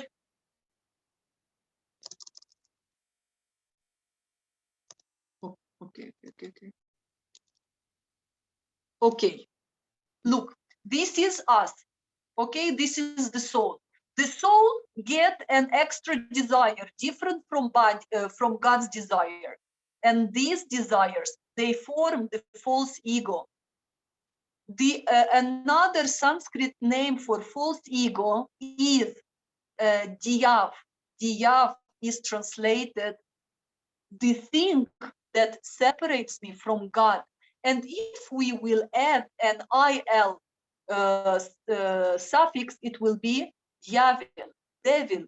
So devil is not someone outside. It lives in our heart. It's the desires of, I don't know, being the best, being the richest, being famous, being this, that, that. The devil lives inside us in the form of our desires, of our false ego. Why false ego? The real I is the soul who has a spiritual nature. This is my false desire. I think it will make me happy. This is the false ego. And this is that second aspect of God, Paramatma, the local. This is God. So you see, this is me and this is God. We are separated by what? By false desires, by our desires. I want to tell you an extraordinary thing. You know what is the power of our soul? Our soul has the power of 10,000 suns. The planet Sun. Our soul has the power of 10,000 suns. And you will ask, where is this power? I don't have even the power to get out of the bed without the coffee. Because this power is annihilated by our stupid desires, our material desires that don't allow our heart or our soul to manifest. And they are separating us from God. So God says, okay, you want to enjoy, you want to be happy, you think you want to be happy, yalla, you cannot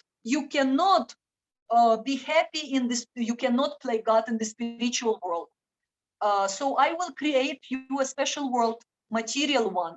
Material world is takes only 15% from the whole creation. Only 15% from the entire creation. I'm sorry, not 15, a quarter. 25, a quarter from the entire creation. It's a very tiny thing. So the qualities of the being are exactly like the qualities of God. The beings are eternal. It means the soul is eternal. The beings have the knowledge, complete knowledge that is necessary for them to be happy. And the beings are meant to be happy. It's our duty. This is why everything we do, we have only one desire, to become happy. So God creates the material life, the material world. The material world have these three modes: goodness, passion, ignorance, that we have spoke about. And God influenced the material world through time. This is why we will never be happy in the material world, because everything is destroyed by time. The moment we are born, after the age of 3 months, we start getting old. The moment you get married to a beautiful and young wife, but in time she becomes old. The very same with everything that we possess. You spend your life, I don't know, doing things, and eventually your body gets older. You are not able to enjoy it. So time is the one that influences everything. So basically, in material world, God's name is time. And the what is the relation between material world, material life, and the us? Through what we are connected? Who can, who's been attentive and who can make the relation? You know, we've spoken about this a lot today. You know the answer. What if the relation between God and us is love? between God and material life is time. What is the relation between material world, this life, and us beings? Anyone? Yes, yes, Thanos, you get a virtual piece of cake. It's karma. Karma means that the way I act, the way I treat this material life, the very same way it acts. I impact on karma, on material life, the material life will impact on me. And this is the second law of Newton. The force is equal to anti-force. The more I press, let's say, the more I press on the wall, the more the wall will press on me. And the relation between the relation between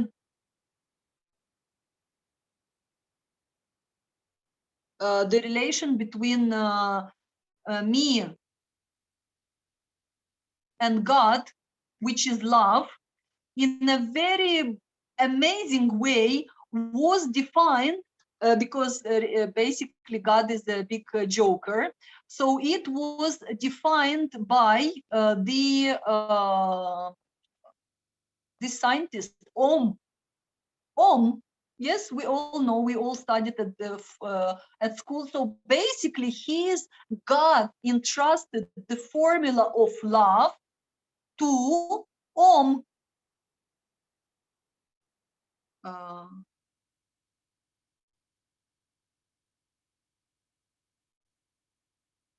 So this is the law of Ohm.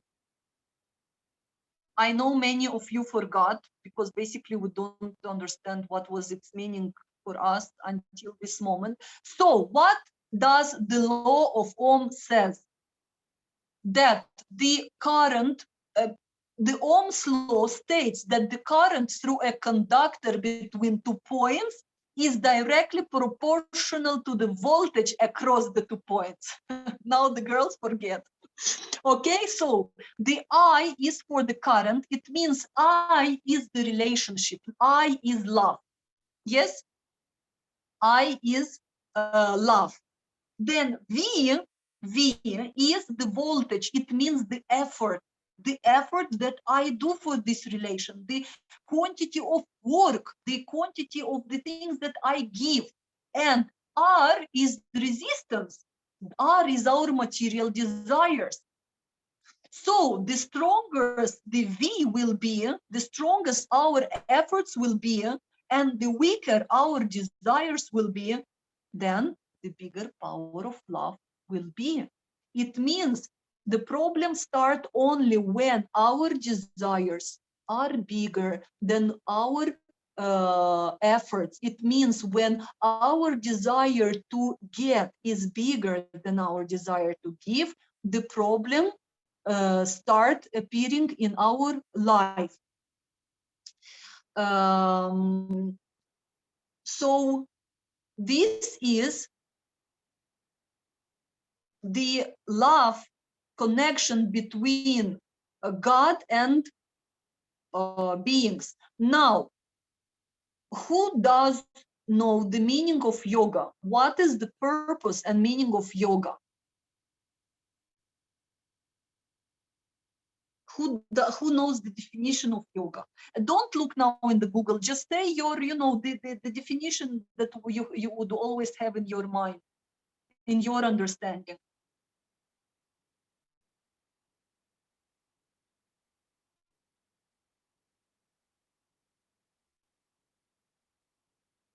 Till you, I hope someone of connection to nature and to self, union, okay. What else? Lifestyle, way of living, maybe. Okay.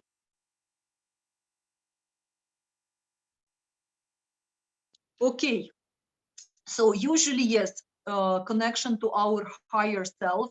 Well, usually, yes, this is what people, no matter they do yoga, they don't practice yoga, but this is what we think. It's kind of connection between me and my body, me and this nature or whatever. In fact, yoga means the connection. Yes, yoga is, the word yoga is connection. It's mean connecting. But yoga is the connection, and remember this, between the soul and God. Yoga is meant to connect the soul to God. Nowadays, the yoga that is practiced obviously is lost its meaning. It's only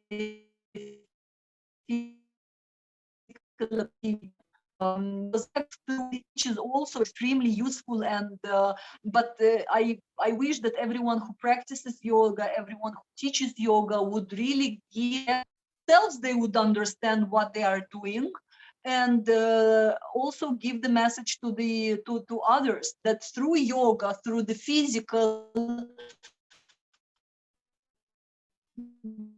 all our must receive information, the sacred knowledge, the spiritual information about God. So yoga is meant through physical to get us to a state of mind when we, very degraded people, could understand, could assimilate the knowledge about God, the spiritual knowledge that will give us happiness. This is why after each yoga session, every real yogi and all the real yoga schools would read holy scriptures. So in our language, yoga is religion. Religion means it's synonym for yoga. Legion is connection. Ligaments, yes, legion, legate, and is reconnecting. So religion to reconnect us as a soul to God. As you see, the person here, according to this scheme, to this drawing, cannot, like, person has only two choices: or we choose God, or we choose matter. And usually, most of the people today, they make only this one side. I deny the material, I say it's not important and all this is an illusion, I will choose God, or vice versa, I deny God and I will only choose the material. So the golden formula is that we reach God through material. Once born here in a material world, we have to master our material life to the maximum. We have to get out of the material life the best of it and reach to God. We always must remember that behind everything is the highest goal. Only like this we will be really happy. So my dears, that was I might be somehow hard to for the first time. We will keep on getting back to these notions. Don't worry. It was just the first knowledge in the first class. So that in case that will not come again, maybe he will die, maybe he will change his mind, still he got the nucleum in the first class. And what we will do after, we will only unfold. This is why I really wanted to make this class open for everyone, so that those people who are not interested in numerology, at least they can somehow make clearer their own understanding of life and God. What concerns our school, the school, usually the schools, and most of the numerological schools, they work with, so basically we would call the numerological, not chart, but like a crystal. A crystal has many rays. And of course, the more rays are in a crystal, the more beautiful it looks. So every single crystal has many rays. But most of the schools, they only work with 5 or 6. My school, the school I belong to, works with 12 main rays and with more than 24 like small rays. I showed you the chart in the beginning, how rich it is.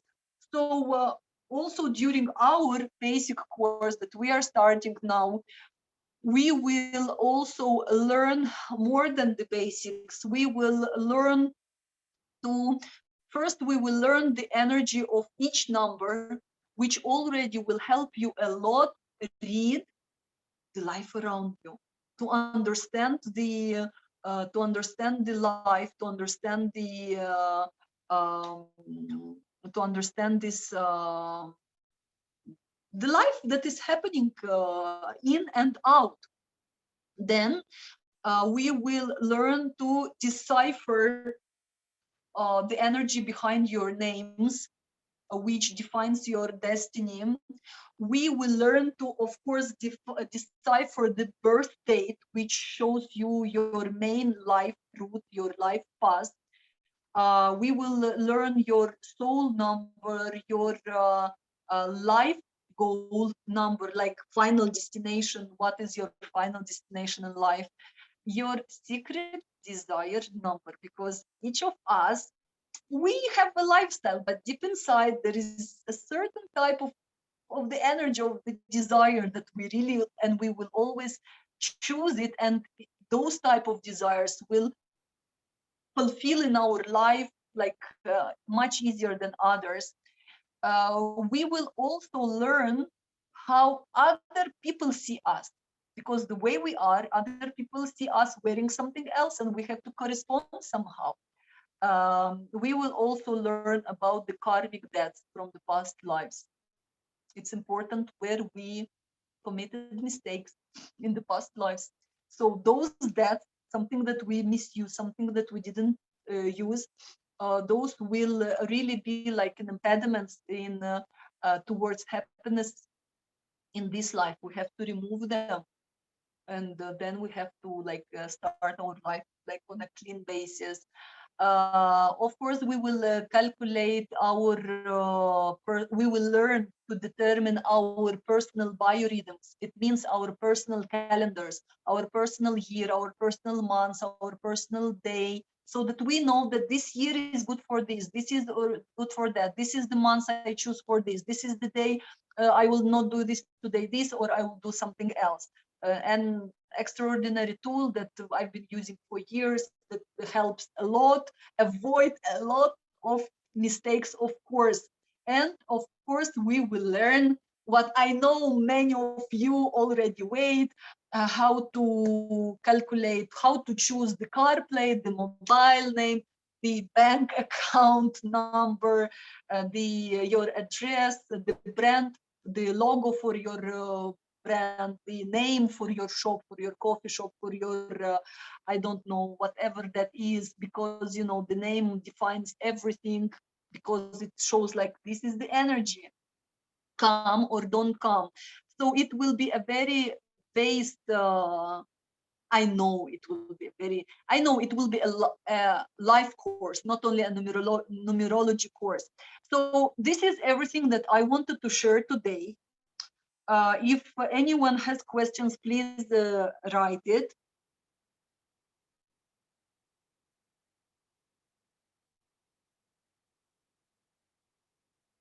Will we be able to not only decipher the name, but suggest names for newborn babies based on the time they were born, the day, so maybe can help a bit in their life? Of course, absolutely.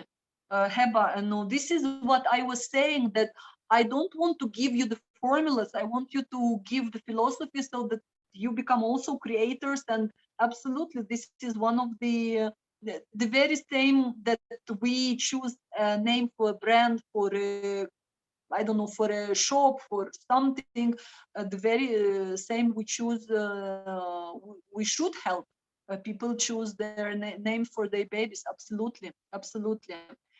Colette, thank you as well. If I also, thank you, Sat. Thank you, Sati, my dear. Thank you.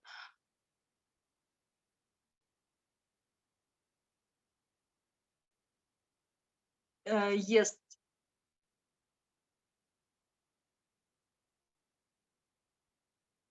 Because it's very, very important on a personal level for me. I didn't understand your last question. What you will about disturbance and when will we meet again? I don't understand. If you mean the classes, they will be on Wednesdays evenings. Okay, the classes will be on Wednesday evenings. Just contact me. I will connect you to the group, and inshallah there will be also physical approach. You are not the only one uh, who is ready to meet live as well. Inshallah, it will be. So, my dears, if any questions still, please. Okay, then I hope. I know it was a lot, but I know also it's extremely necessary for us to understand about what we think. These are the bases. These are the very important things. So I'm wishing you a very beautiful Sunday, and we will meet on Wednesday with most of you. Goodbye.